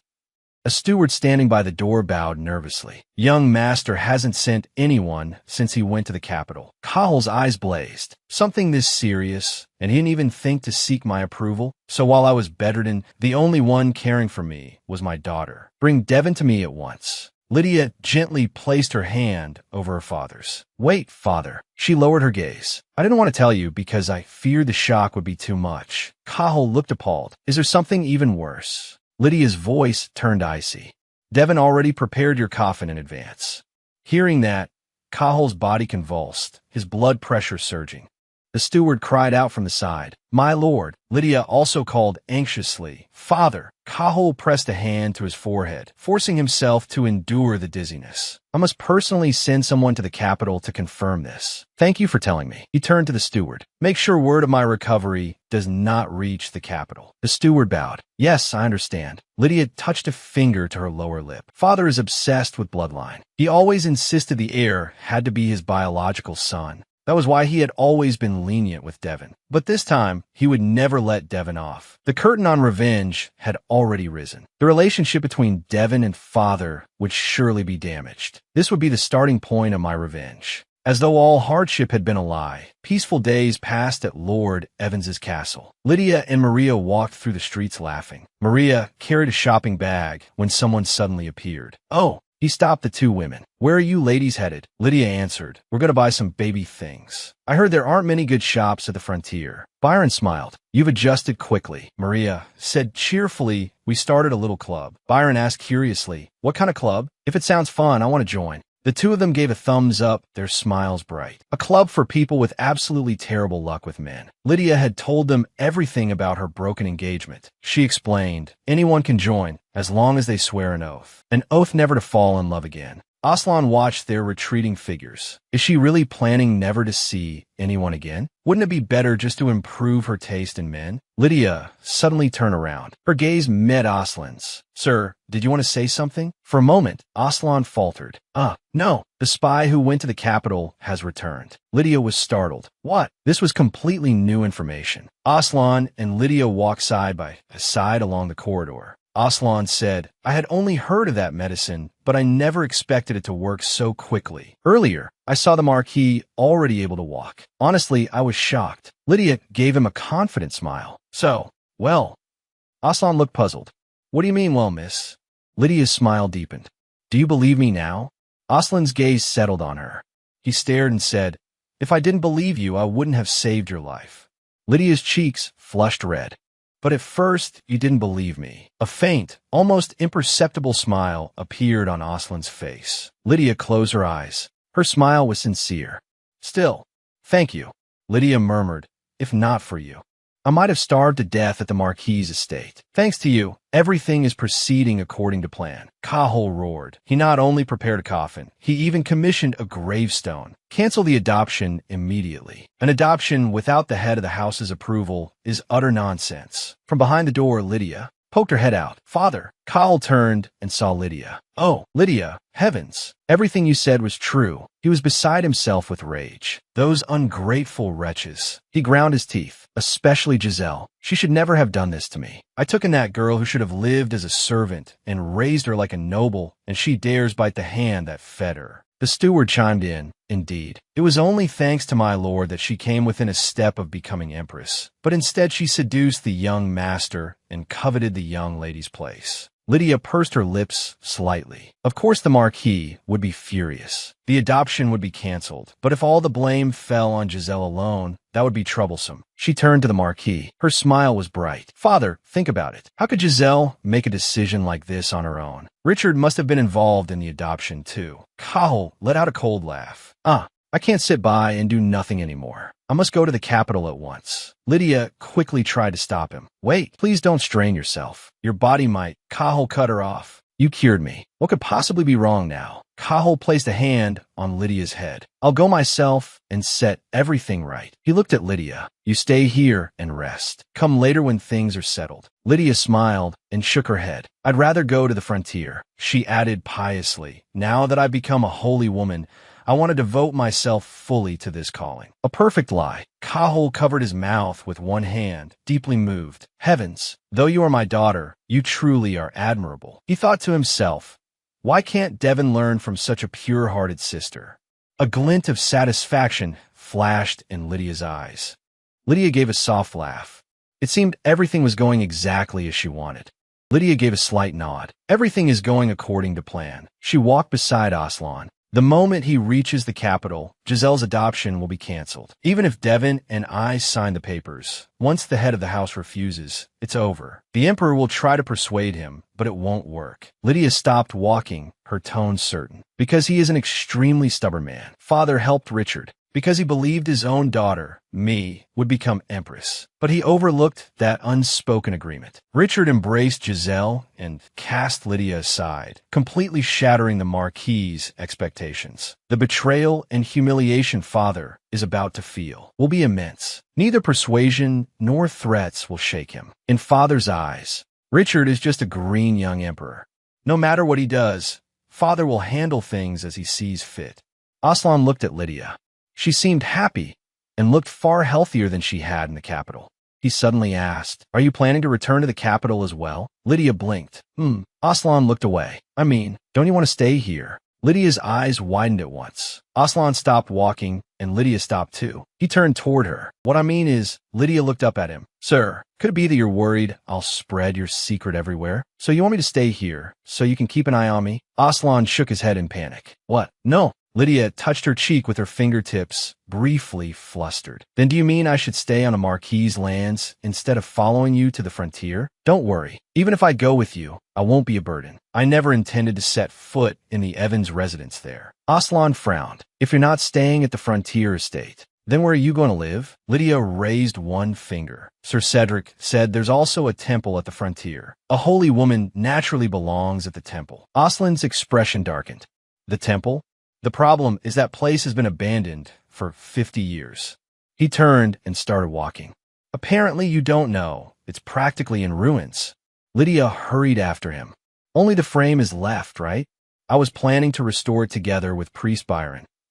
In disbelief, Aslan pressed a hand to his forehead. Lydia planted her hands on her hips. Anyway, I promise I won't cause trouble. Just wait and see. With that, she turned and strode away. Aslan watched her back and let out a long sigh. She had never been to the frontier. She had no idea how cold or dangerous it was there. The next day, the Marquis set out for the capital, and we also prepared to leave for the frontier. A knight called out loudly, "What should we do with the supplies from the Marquis's estate?" "Load them onto that carriage over there." Lydia was just about to take hold of a horse when a hand pressed down on the reins. Aslan's voice sounded. "Lydia." Aslan stood in front of her. "This time, please ride in the carriage. The road to the frontier is dangerous." Lydia tilted her head.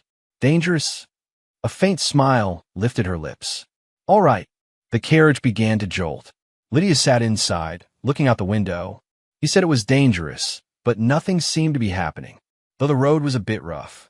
Lydia rested her chin on one hand, swaying with the carriage, bored out of her mind. Monsters appear at the frontier. He probably only said that as a warning. The 3 villages at the edge of the Marquis's territory were collectively called the frontier. The land was barren, the nights long, and monsters frequently appeared. For generations, the vassal house of the Marquis Evans, the Adis family, had protected the frontier in exchange for exemption from taxes and military service. As the carriage rocked, Lydia thought it over. "I see. So Sir Aslan is protecting the frontier now." She gave a small laugh. "But we haven't even reached the frontier yet. Will monsters really appear this soon?" She yawned. Suddenly the carriage lurched violently, and Lydia was thrown forward. A scream came from outside. "Monster!" A huge red, centipede-like beast burst from the earth, jaws gaping wide. One of the knights drew his sword and roared. Everyone prepared to attack. Lydia was startled. "Speak of the devil, and it appears." The carriage shook violently. Lydia fell hard to the floor with a groan. "Nita!" Lydia cried out as Nera struggled to brace herself in pain. The carriage window shattered violently, and Lydia's arm was cut. The knights shouted, "Don't let the monster get near the people. Lure it over here." In the distance, Maria waved her hand. "Nera, Lydia,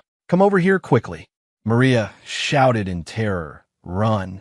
Lydia helped the injured Nera to her feet. "Maria, how are you?" Her face was full of confusion. Lydia turned her head and froze. Her legs trembled uncontrollably. "What do I do? My legs won't move." The monster's huge claw tore through the air and lunged straight at her. "Am I going to die here?" Lydia closed her eyes. A dark shadow flashed past. Someone yanked her away hard. Aslan stood in front of her, his whole body covered in blood. "Lydia, are you all right?" Still shaken to the core, Lydia cried out, "Sir Aslan." Aslan drew his sword. "I'll finish this quickly. Stay there until it's over." Lydia stared at Aslan. I had heard he was the Empire's finest sword, but seeing it with my own eyes now, I truly understand. Aslan moved through the swarm of monsters like a phantom. Sword light flashed, flesh and blood flew. Now I understand why Devon and Richard wanted him so badly. The remains of the monsters lay scattered all over the ground. The battle was over. Maria ran toward Lydia. "Are you two all right?" "Good heavens, that was terrifying." Lydia smiled and explained to Maria, "Maria, this isn't my blood. It's monster blood that splashed on me." Maria gently touched Lydia's cheek. "I'm just glad you're all right, but that's a problem too. Once things are settled here, let's quickly wash up and change clothes." Lydia nodded. "All right." 1 hour later, by the stream, Lydia stretched. "Ah, so refreshing.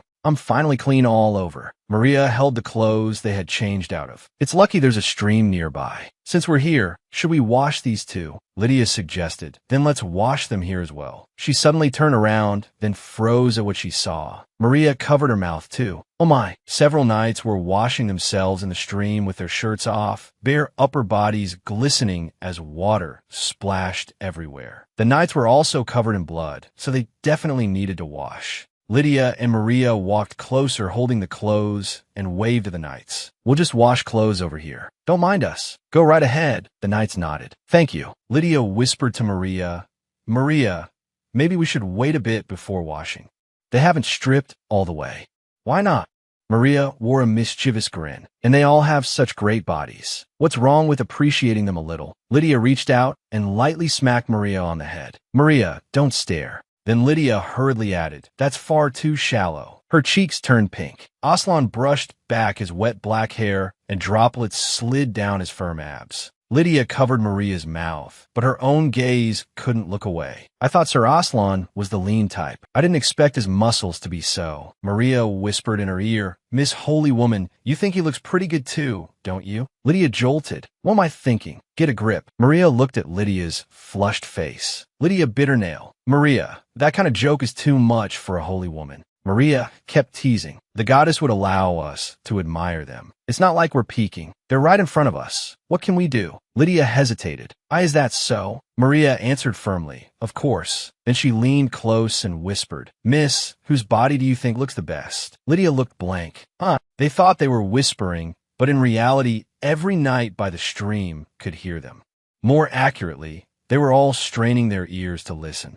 4 unmarried knights. This was a rare chance to have their physiques acknowledged by ladies.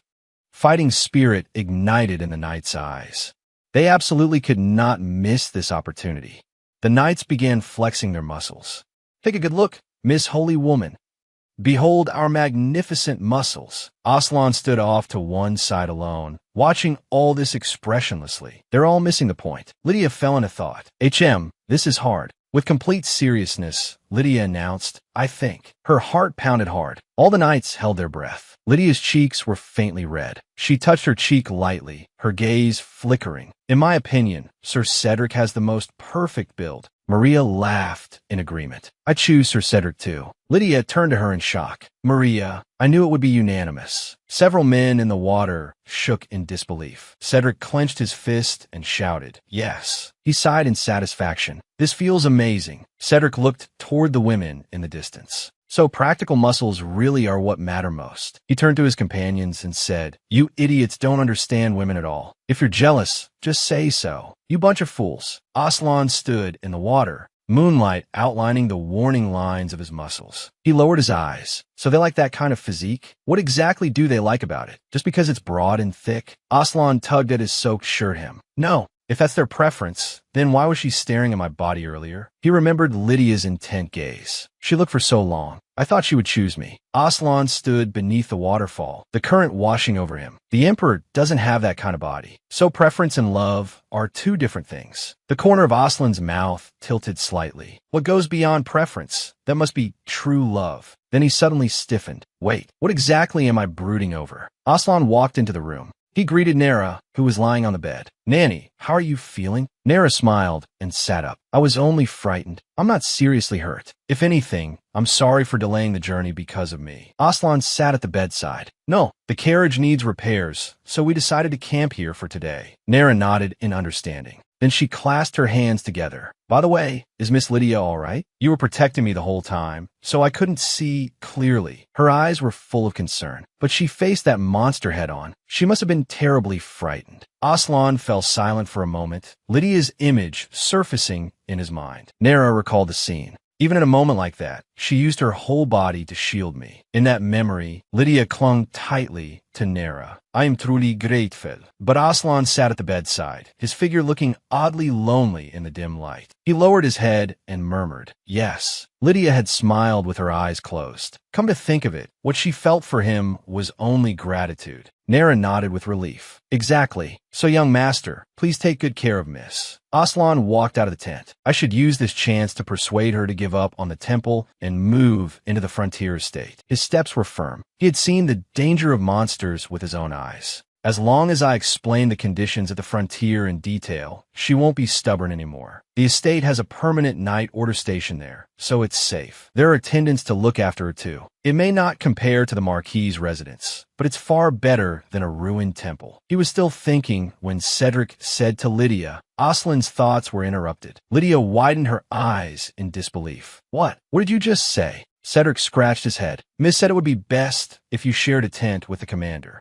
Lydia asked why. Cedric explained, the carriage is being repaired. Sleeping outside is dangerous, and it's not appropriate for you to share a tent with the knights. Besides, staying beside the commander is the safest. Lydia closed her eyes. Even so, from an outsider's perspective, isn't it strange for an unmarried man and woman to share a tent? Cedric tested the waters. Are you worried the commander might make a move on you? Lydia waved her hand decisively. Oh no. That part doesn't worry me. Come to think of it, Sir Aslan is very conservative. He would never do anything improper. Cedric chuckled and lowered his voice. I don't know what you think, miss, but our commander isn't conservative. He's just dense. Aslan's voice came from behind him. Cedric, you're talking a lot of nonsense. Cedric jumped. Whoa, you startled me. Lydia asked curiously, Sir, are you dense? Aslan looped an arm around Cedric's neck from behind. I'm not. Lydia gave a thoughtful hum. Aslan let go and sighed weakly. Being dense means not knowing how to deal with women. I avoid romance deliberately. That's completely different. Lydia looked at him. Oh, is that so? Aslan remained expressionless. You don't seem inclined to believe me. Lydia laughed. No, I believe you. I completely believe you. But this is funny. Now that you've put it that way, I mind sharing a tent with you even less. Aslan stood there in silence while Lydia laughed so hard she bent over. Aslan muttered, You don't believe me at all. I'll sleep outside. The bed is yours. Lydia turned back with a smile. Oh, sir, this dense little blockhead of yours is rather gentlemanly. Aslan countered, Didn't you just say you believed me? Lydia paused.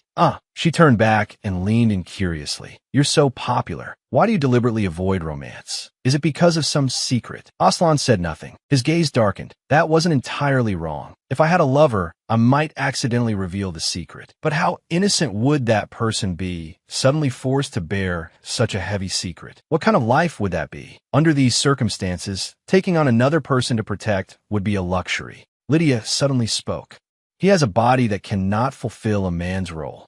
Lydia thought of her mother, a frail and often ill woman, yet one who loved only Devon with absolute devotion. Even until death, all she worried about was Devon. Do you understand? You must have 2 sons and give one to your brother. Devon cannot father children. Let that promise remain a secret between us. Lydia's eyes turned cold. In my previous life, I loved Mother deeply, so I kept that secret perfectly. But now I have no intention of guarding it anymore. They say it happened because he took the wrong medicine when he was young. Aslan pressed a finger to his chin, deep in thought. That's a rather delicate secret. If it's only a matter of adopting an heir, it isn't such a fatal flaw. Lydia turned away. Other people might think so, but my father absolutely wants my bloodline to inherit the family. A question mark practically appeared over Aslan's head. Wouldn't that interfere with your plan? The Marquis's only son is that man. I doubt he would be discarded so easily. Lydia gave a light laugh. You're right. But of course, I have a way around that too. Aslan folded his arms. His expression was puzzled. Lydia blinked playfully. Even if you ask, I won't tell you. That is a real secret. If Aslan learned this as well, he might go directly to negotiate with Devon. It wasn't that she didn't trust him, but the fewer variables, the better. Aslan loosened his tie. I'm not all that curious anyway. Aslan turned to Lydia. More importantly, do you really intend to stay at the temple? Lydia's gaze shifted. In the frontier region, monsters often come down into the villages. There are creatures even more vicious and larger than the one you saw today. Ordinary people can't even move when they encounter them. Lydia lifted her eyes to meet his. Do monsters appear in the villages that often? Aslan answered, at the very least, there's a monster disturbance once a month. Lydia fell into thought. Now she understood. Lydia sat on the bed while Aslan stood nearby. So come back to the Evans estate instead. Then I just need to learn swordsmanship. Aslan froze. What? Lydia covered her mouth, realizing she had spoken too fast. I said I want to learn swordsmanship. Hearing all this made me realize I need a way to protect myself. Aslan was momentarily speechless. Lydia raised a thumbs up and smiled brightly. I told you before that I wouldn't cause you trouble. Aslan put a hand to his forehead and sighed deeply. What an impossible woman to persuade. Stop talking nonsense and go to sleep. We leave early tomorrow. Lydia sat on the bed, looking shocked. Good night? How could she possibly fall asleep that easily? But she soon drifted off. Lydia turned over on the bed, fast asleep. Aslan sat in the chair by the bedside, his fists clenched tight. He sat there wiping down his rifle, lost in thought. She must be exhausted. Aslan thought back over everything Lydia had been through. First, she poisoned herself, then climbed over the balcony to escape the Marquis's residence, then infiltrated the labor camp, and today she was attacked by a monster. Aslan's movement stilled. He looked toward the bed. Lydia. In her sleep, Lydia turned and murmured. Aslan got up and moved closer. Lydia's brows were tightly knit, and a whimper escaped her. Aslan bent over to look at her. Is she having a nightmare? A tear slid from the corner of Lydia's eye. Lydia collapsed onto the freezing stone floor. Through the prison bars, Richard showed a twisted smile. Don't worry, Lydia. I won't kill you. Lydia lifted her tear-stained face, her eyes full of terror. Attempting to murder the future empress and the imperial child in her womb is a monstrous crime. For the sake of our former engagement, as emperor, I'll at least spare your life. Lydia reached out, grasping futilely toward the bars. Richard's eyes were cold. This is where things end between us. From now on, live as best you can. Lydia, sparing your life this time is the last mercy I will ever show you.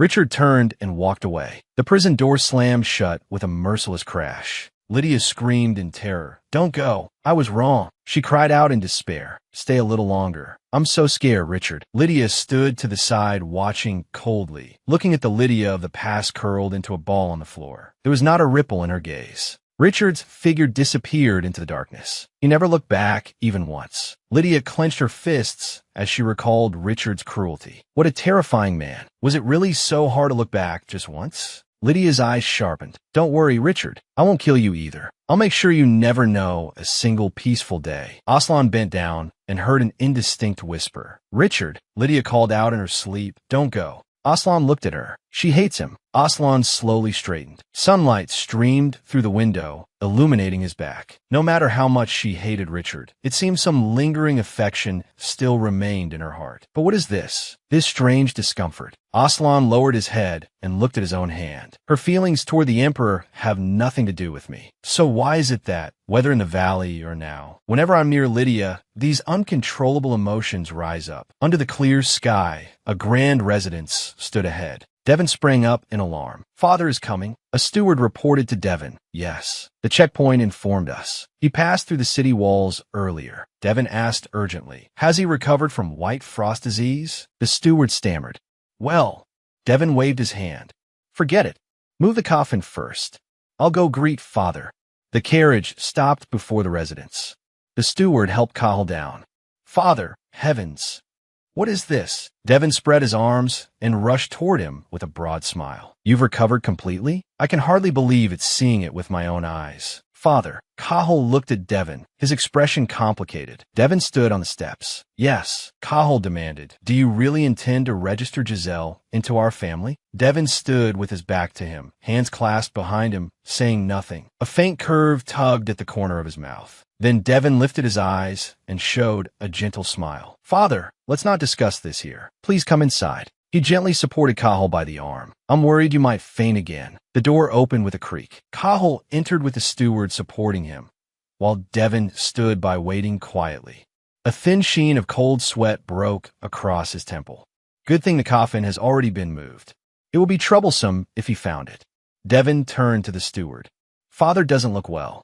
Is he really all right? The steward replied. He's merely fatigued from the journey. His illness has already been cured. There's no need. Cahill suddenly cut in. More importantly, Devon, answer me honestly. Do you truly intend to register Giselle into the family? Devon lowered his eyes. Yes, Father. Cahill was furious. Have you no pride? Your sister's place was taken, and yet you stand with the one who stole it from her. Devon spread his hands. His majesty was adamant. There was nothing I could do. Besides, if Lydia married a man who no longer loves her, she would only suffer. Cahill clenched his fist. So, you agreed to the annulment for Lydia's sake? Is that what you're saying? Devon's smile carried a trace of strain, and sweat slid from his temple. That's right, but the Emperor also made me a promise. Cahill's brow twitched. A promise? Devon declared proudly. I mean, he promised to bestow on you the title of Duke. Father.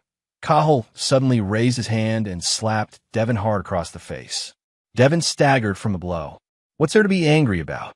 Cahill lifted a foot. You idiot.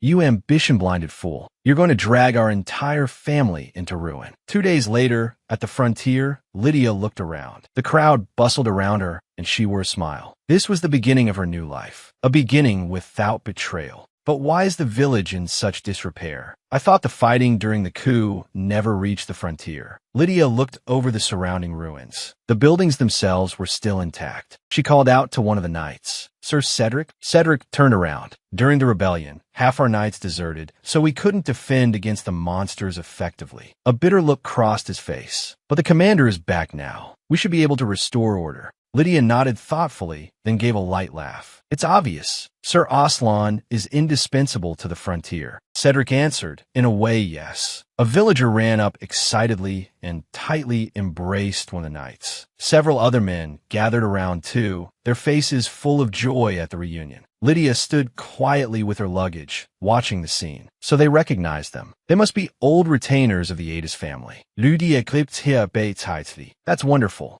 No matter what happens from now on, as long as Sir Aslan is here, the people here will be safe. She watched him surrounded by his men, her pink hair fluttering in the wind. Lydia smiled in relief. At last, I've managed to accomplish one thing in my life. She turned to Cedric. Where is the temple? Cedric looked bewildered. You really plan to live in the temple? Lydia cleared her throat. Of course. I'm a holy woman. Cedric called out. Wait a moment. Randall, take this lady to the temple. Randall turned to face Lydia. Lydia's eyes widened. Why am of all people? This is awkward. Randall gestured. This way. He led Lydia ahead through dappled forest light. Lydia looked at the building before her. A grand temple, yet her heart sank. What? No, this is basically a storage shed. I heard it was run down, but I never imagined. Lydia pushed at the door. It didn't budge. It was locked. Looks like nobody has used it in a very long time. Randall walked over. Move. He kicked the doors open in one brutal strike. Wood splinters flew, and the doors crashed down. Lydia stared in shock. Randall explained, the door's open. He actually kicked open the temple door. Lydia forced a smile. Thank you, Sir Randall. Randall looked away. Then, he turned and strode off. Lydia stood there holding her luggage, wearing a baffled expression. 1 week later, Aslan's office. Aslan sat behind his desk reviewing documents. There are strangers wandering around. Cedric stood before the desk and reported. They claim to be wandering mercenaries, but they seem to be the Emperor's men. They've been asking about you. Aslan set down the documents. Ignore them for the time being. His gaze sharpened. No matter how much they dig, they won't find anything. More importantly, we don't have time for them right now. Aslan buried his hands in a mountain of documents. For an entire week, he had not stepped out of the office once. He lowered his eyes, grave. Have they approached the temple? You know what will happen if anything happens to Lydia? Cedric replied. There's been no report yet, but I'll send Randall to check later. Aslan looked puzzled. Randall? Aren't he and Lydia on bad terms? Cedric dismissed it lightly. That was a long time ago. They get along fine now. Randall's even helping with repairs. Aslan's eyes turned suddenly cold. He goes in and out of the temple often, a man with no faith. Aslan abruptly stood, his palms slamming onto the desk so fast it stirred the air. Cedric jumped. Commander? Aslan rose from the office. I'll stop by the temple on the way. Lydia stood before the half-restored temple. Sir Aslan, Lydia asked, are you here to see Priest Byron? He isn't here right now. Aslan's gaze swept over her. No, I just came to take a look. Lydia smiled. The temple looks much better now. Everyone's been working hard to repair it lately. A lot of people have come to help. Lydia sounded excited, especially Sir Randall. Hammering, sawing wood, cleaning. There's almost nothing he can't do. Aslan replied blankly. Yes, I heard. Lydia paused. He heard, so he's pretending not to know? In her memory, Sir Randall had clearly. Lydia thanked Randall. Thanks to you, sir, we'll be able to finish much faster. Randall's cheeks turned faintly red, and he scratched the back of his neck. It's nothing, he muttered under his breath. Commander Aslan told me to do it. That's what he said. Lydia rested a hand on her chin. Maybe he was just shy and didn't want credit. Sir Cedric was right. He really is a simple person. Aslan noticed the way she was looking at him. What? Why are you looking at me like that? Lydia waved her hands in a fluster. Nothing. Since we happen to meet, may I ask you a favor? Lydia clasped her hands before her chest, her eyes shining with anticipation. I heard there's a patch of lily of the valley in the forest. It's the symbolic flower of the goddess. I want to dig some up and plant them in the temple courtyard. Would that be all right? Aslan tilted his head slightly, a trace of surprise in his eyes. That's the favor you wanted to ask? He looked away again, his expression turning serious. It's dangerous to go into the forest alone. If you insist on going, I'll accompany you. Aslan turned and started forward. Lydia hurried after him. You must be very busy. You don't need to come with me. I can go later with Priest Byron. Aslan did not stop walking. Absolutely not. If you say that now, you'll definitely sneak off by yourself later. Lydia was startled. How'd he know? Aslan suddenly held out his hand. The stones here are slippery. Please watch your step. Lydia stared at him blankly, letting him take her hand and lead her forward. Sunlight filtered through the woods, falling over Aslan and Lydia. Their hands were clasped tightly together. Aslan stopped. We're here. Lydia looked up. Before her spread a sea of pure white lily of the valley blossoms. Delight shone in her eyes. Wow. Lydia skipped into the flowers. So many. Then she suddenly froze. Aslan turned back in confusion. Lydia. Lydia had gone pale, her pupils shrinking with fear. Her voice shook. Sir Aslan, there's a monster over there. Aslan looked in the direction she pointed. A monster? He saw a huge pink creature and a smaller one beside it. Aslan's expression turned odd. That's not a monster. It's a winter rabbit. Lydia stared. A winter rabbit? Wait, didn't you say before that I looked like a winter rabbit? Aslan answered calmly. Yes. Lydia looked incredulous. Impossible. How does that thing look anything like me? In your eyes, do I look like a monster? Aslan explained. Winter rabbits only grow that thick fur in winter. It's spring now, so no. In winter you really do look like one. Lydia puffed up angrily. Liar. Aslan withdrew his gaze. Anyway, it isn't a monster, so there's no need to worry. Lydia crossed her arms and turned her head away. Aslan stepped forward. All right, I almost forgot what we came here for. Lydia, have any people claiming to be mercenaries come to see you? Lydia looked up. How did you know? They came not long ago. Aslan said flatly. They're Imperial scouts sent by the Emperor. I'll drive them away as soon as possible, but just in case, you still need to be careful. Lydia turned to look at Aslan. How are you going to drive them away? If you handle it poorly, they'll suspect you're hiding something at the frontier. Then Richard may openly send more people. If anyone who remembers the retainers of Duke Byron's house appears, it'll become troublesome. It would be better if they left on their own. Aslan looked at her, a searching light in his eyes. And how do you make them leave on their own? Lydia's lips curved upward. That depends on what I do. Lydia touched her lower lip with a finger and looked at Aslan thoughtfully. For example, if some rumors spread about you and me. Aslan's cheeks turned faintly red. He stared at her in surprise. What? Lydia's face flushed. She quickly waved her hands. Of course, it can't be too excessive or it'll backfire. They only need to think they have no interest in me and that I'm the one constantly clinging to you. They'll probably rush back to report that right away, won't they? Aslan stood there silently, without saying a word. Lydia looked pleased with herself, just like what happened with Richard. Richard once said, "I'm best at making men lose interest in me." Once he hears the rumor, he'll probably pity you and stop paying attention to the frontier. Aslan folded his arms across his chest, his brows furrowed. Or he might summon you back to the capital to suppress the rumor. Lydia confidently raised one finger. He won't. If he did that, people would think he still has lingering feelings for his abandoned fiancée. Richard seized the throne through a coup. His position still isn't stable. He broke off our engagement the moment he was crowned, and that already damaged his image. After all, during the coup, I was one of his most loyal supporters. There's a limit to how ungrateful he can appear. Right now, he desperately needs public support, and he absolutely won't want to get tangled in scandalous rumors, whether about a marquis's daughter or a duke's daughter. Lydia looked at Aslan with confidence. I think it's a pretty good plan. What do you think? Aslan's gaze darkened. He bent down and held out his hand. All right. Lydia stared at Aslan. This plan, it must remain a secret between the two of us. And if we're going to do this, we have to do it thoroughly. Lydia laughed. Fine, be prepared. I'll keep visiting your estate until I wear down your doorstep. The corners of Aslan's lips curled up. If you had moved into the estate from the beginning, this plan would have been much easier to carry out. Lydia beamed. There you go again. Tilting her head as she looked at Aslan, she asked, "Why are you in such a hurry to get me to move into your estate? If anyone overheard you, they'd think you were courting me." Aslan jolted in surprise. "Isn't that so?" Lydia said with a smile, waving her little shovel. "Stop pretending. I know you're hopelessly innocent." Aslan's face flushed red. Lydia pointed into the distance. "Oh, it's just that I saw a lot of flowers over there." He abruptly stood up and rushed deep into the flower field. Lydia turned and ran off. His figure vanished into the woods. Only his back was left in sight. Aslan stared at that sea of flowers, at the place where she had disappeared. The emperor was actually afraid of a woman like that. Aslan knelt alone in the field of flowers, looking down at the pure white blanket covering the ground. He wondered what it was about someone like him that could make others feel so weary and disheartened. He raised a hand and brushed the corner of his eye. Following in his footsteps would only make her seem even more pitiable. He could not refuse. He did not want to refuse either, because if he was going to do this, then he had to do it thoroughly. He hadn't needed to say those words out loud. There had clearly been other ways to deal with those scouts. But he did not want to refuse. Because I don't mind being with you like this. The setting sun cast a golden rim over the temple. Lydia stood at the entrance, holding a bouquet of bellflowers. "Thank you for escorting me back to the temple, sir."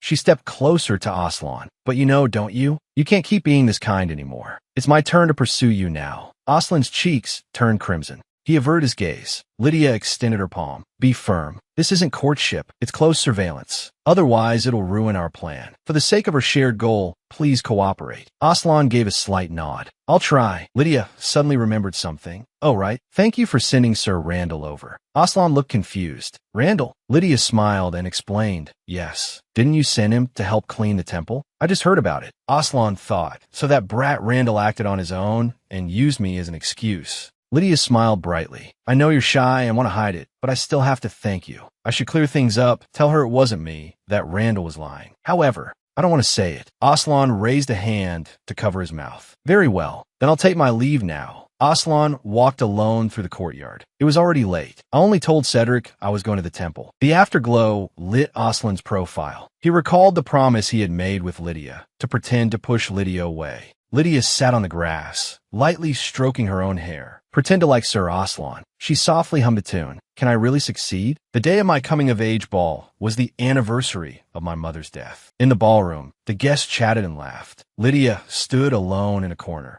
her hands clenched tightly in her skirt. Lydia turned and ran out of the hall. She only wanted to escape. No, her mind was full of her mother's image. She couldn't smile. Footsteps echoed through the silent courtyard. Richard stood beneath the moonlight. Lydia looked up, forcing a smile onto her face. Richard asked, "Why are you here?" Her tears burst forth instantly. Lydia trembled. "Miss Lydia," her cheeks flushed with embarrassment. "I too often miss my late mother." Richard's gaze was calm and gentle. He looked at Lydia. Richard gently wiped the corner of Lydia's eye with a handkerchief. His voice was warm. "If you want to cry, then cry. I understand that feeling." Lydia's heart gave a sudden leap. Was it that very moment? The moment my heart was drawn to Richard? From that day on, Lydia visited the third prince's palace often.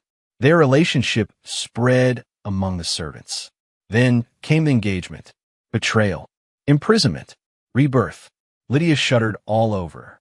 She shook her head and tossed Richard's portrait aside. That was no pleasant memory. Lydia clenched her fist. "Pull yourself together. This time, I'll do it differently. I'll start with a public declaration of affection. Tomorrow I act. I'll make sure everyone knows." The streets were crowded and bustling. Lydia threaded her way through the crowd, her steps light. Lydia stopped. "What is it?" Aslan's voice came from behind her. "Ah, this." Aslan let out a sigh, brows knitted tightly. "We've been cheated again in Count Mondes territory." Aslan pointed at the piled-up grain sacks. "They're selling grain worth 1 gold coin for 10. Lydia blurted out, "What?" "Then we have to go confront them at once." The leopard beast man bit his lip.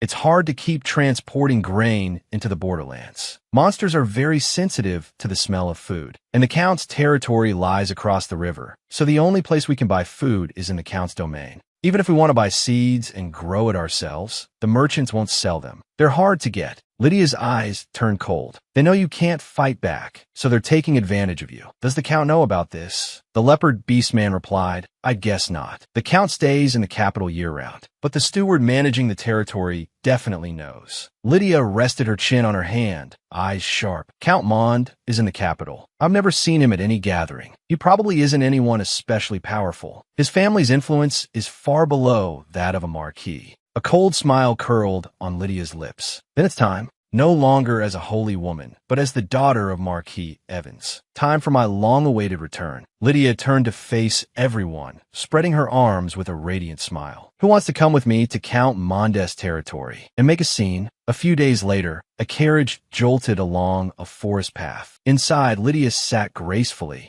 a faint smile on her lips. Aslan sat with his hands folded, expressionless. "I didn't expect the Marquis's daughter to come along as well. If something happened to you in a foreign land, the Marquis would be furious. That would be troublesome." Lydia waved with a smile. "I'm not alone. Aren't the other knights coming too?" Aslan closed his eyes. "No matter what, I'll stay with you. He's the safest one. Security in the Count's territory isn't very good. Merchant ships come and go often, and mercenaries and smugglers run rampant. Be careful once we arrive." Lydia smiled. "Don't worry. I won't wander around by myself. I heard Sir Randall wanted to come too, but unfortunately it didn't work out." Aslan leaned against the carriage wall, his arms crossed over his chest. Aslan opened his eyes, a flicker of sharpness passing through them. The harbor was noisy and lively. Lydia and the others got out of the carriage. Several young men excitedly crowded around them. Their eyes sparkled. Countless hands shot up from the crowd. A voice shouted, "I want to go too." "Lady Priestess." Even Randall quietly raised his hand. Lydia turned back and saw an excited face beside her. "My,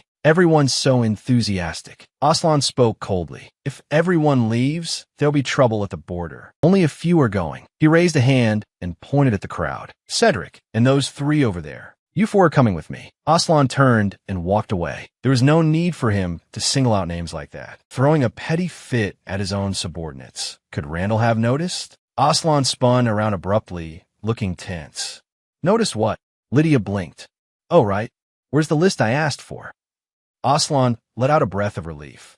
"Ah, I've prepared it." He handed over a rolled parchment. Lydia took it. "Thank you." Excitedly, she unrolled the scroll. It unfurled all the way in her hands, drooping to the floor. It was astonishingly long. She stared at the list in a daze. "There's quite a lot to buy. Normally it wouldn't be this much, but while I was unconscious, we took heavy losses driving back the monsters. Lydia smiled. That's fine. We have plenty of funds. She pulled out a heavy pouch from beneath her skirt. Loop, Tajda. Diamonds. Aslan's pupils widened. Lydia laughed smugly. It's too early to be surprised. There's more. What's this? Aslan was completely stunned. Tajda. Lydia pulled another garment from the luggage case and burst into laughter. This is my father's private stash hidden in the Marquis's residence. I sewed it in here and secretly brought it out. I told him it was expensive underwear. In case this isn't enough, I should have taken the rest out too. Aslan covered his face with one hand, the tips of his ears reddening. Are you tired? Lydia said. A little. Maybe because I stayed up late unpicking the seams yesterday. Aslan rubbed his temples, his voice hoarse. Give it to me.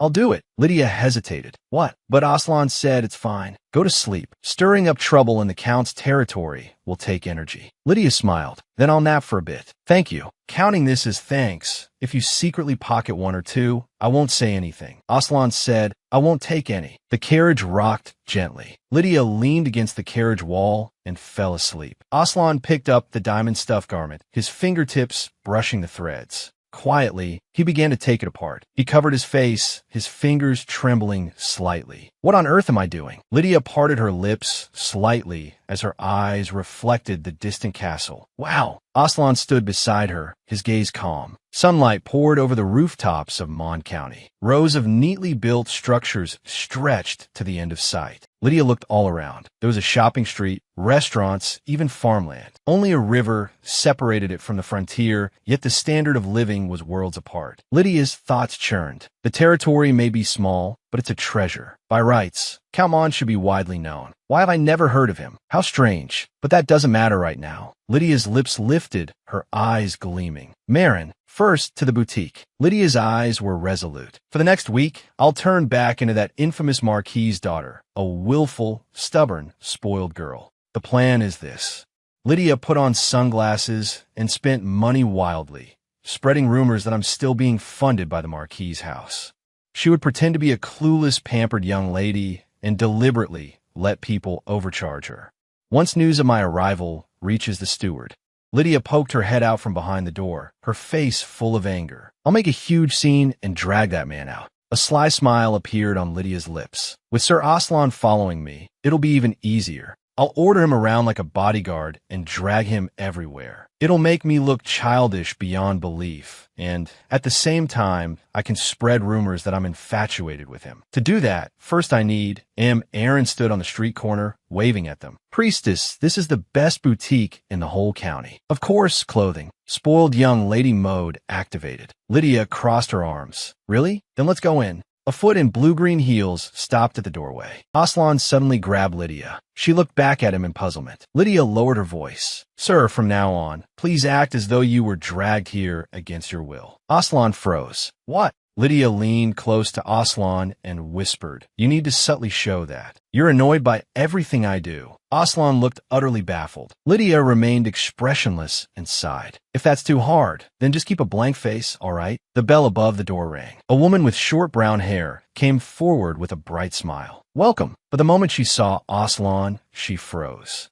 A priest. The shopkeeper raised a hand awkwardly in front of herself. Sorry, but we don't make priest robes. Aslan reminded her quietly, this is the daughter of Marquis Evans. The woman's smile stiffened and her whole body jolted. She reacted at once. Of course, I've heard the rumors. The Marquis's daughter Lydia became a priestess and went to the frontier. Cold sweat broke out on her brow. But why have you suddenly come to the county? Lydia spoke with disdain. So you don't make robes for priests? The shopkeeper hurriedly waved her hands. And no, not at all. She immediately put on a flattering smile. Since a priestess has personally graced us with her presence, of course we would be delighted to make one for you. She guided Lydia to a seat. Her manner was humble. Lydia sat upright, looking dissatisfied. The central temple gave me one robe. What exactly do they take me for? Lydia's tone was airy. I should have at least 3, shouldn't I? Everyone says this is the finest boutique here. Yes, the shopkeeper chimed in. The countess and the young lady also have their dresses made here. Then let's start by choosing the fabric. Lydia's fingers brushed over several bolts of cloth as 3 female clerks respectfully displayed them. Lydia fell into thought. She pointed at a bolt of white fabric. Isn't that material for wedding dresses? Put it away. She pointed at another piece. Too yellow. Then at another. This one won't do either. Lydia looked displeased as she watched the fabrics. In the end, she chose only one. A cloth with a green pattern. This one is acceptable. The shopkeeper immediately bustled over, smiling all over her face. Oh my, your eye is excellent, miss. This is imported fabric, the most expensive one we have out. If we had a little lace to the sleeves, it would look adorable. What do you think? And perhaps some scallop trim around the collar. Lydia turned her face aside. Would that really be all right? I'm a priest, after all. If I dress too extravagantly, people will criticize me. The shopkeeper coaxed her eagerly. Just a tiny bit around the edges. No one will notice. Lydia pondered for a moment. Really, a glint flashed in her eyes. Then embroider pearls around the collar, too. It'll look neat. The shopkeeper clasped her hands together, smiling brightly. Oh my, your taste is truly extraordinary. I hadn't even thought that far. The two female clerks immediately gathered around to take Lydia's measurements. I think it'll be very delicate, Lydia said calmly. 1 week should be enough, right? The shopkeeper nodded at once. Of course. We'll have it ready as quickly as possible. Then, shifting her tone, the shopkeeper asked, by the way, didn't you bring a maid? Usually a personal maid handles payment. Lydia's eyes turned cold. A maid? She gave a mocking laugh. I'm a priest. What priest brings a maid? The shopkeeper hurriedly bowed. What I need a maid for? She really does look like an ignorant girl forced into becoming a priest. Honestly, what proper priest embroiders pearls onto a robe? Aslan gave a strained smile. She's amazing. Lydia turned to Aslan. What is it? Lydia pointed at him. Sir Aslan. Aslan stood motionless. Is she asking me to pay? He took out a diamond and handed it to the shopkeeper. The shopkeeper's eyes nearly popped out. A diamond? To buy 3 priest's robes. Lydia replied flatly. What? Is there a problem? Lydia's lips lifted in a smug smile. After walking too much, her whole body felt limp. Fine. Lydia wandered along the street, so tired that even walking felt bothersome. She glanced sidelong at the people around her. Maybe it's time for the next step of the plan. There are plenty of people around. After all, Lydia suddenly stopped. Oh dear. Aslan looked confused. Lydia abruptly went limp and collapsed to the ground. My legs hurt so much. Then she tilted her face up at Aslan. Sir, could you carry me? Good. Now he'll refuse me with a stern face, right? Lydia looked at him expectantly. Aslan dropped the shopping bags in his hands. He bent down. In one smooth motion, Aslan swept Lydia up into his arms, as if he had practiced it countless times. Lydia was too stunned to speak. This was completely outside the plan. Aslan lowered his gaze to her, concern in his eyes. Are you very tired? It felt like a bolt of lightning struck her mind. This is not how I imagined it. Lydia's mind went completely blank. Igriegagis. Aslan held Lydia in his arms. The very air around them froze. This wasn't part of my plan.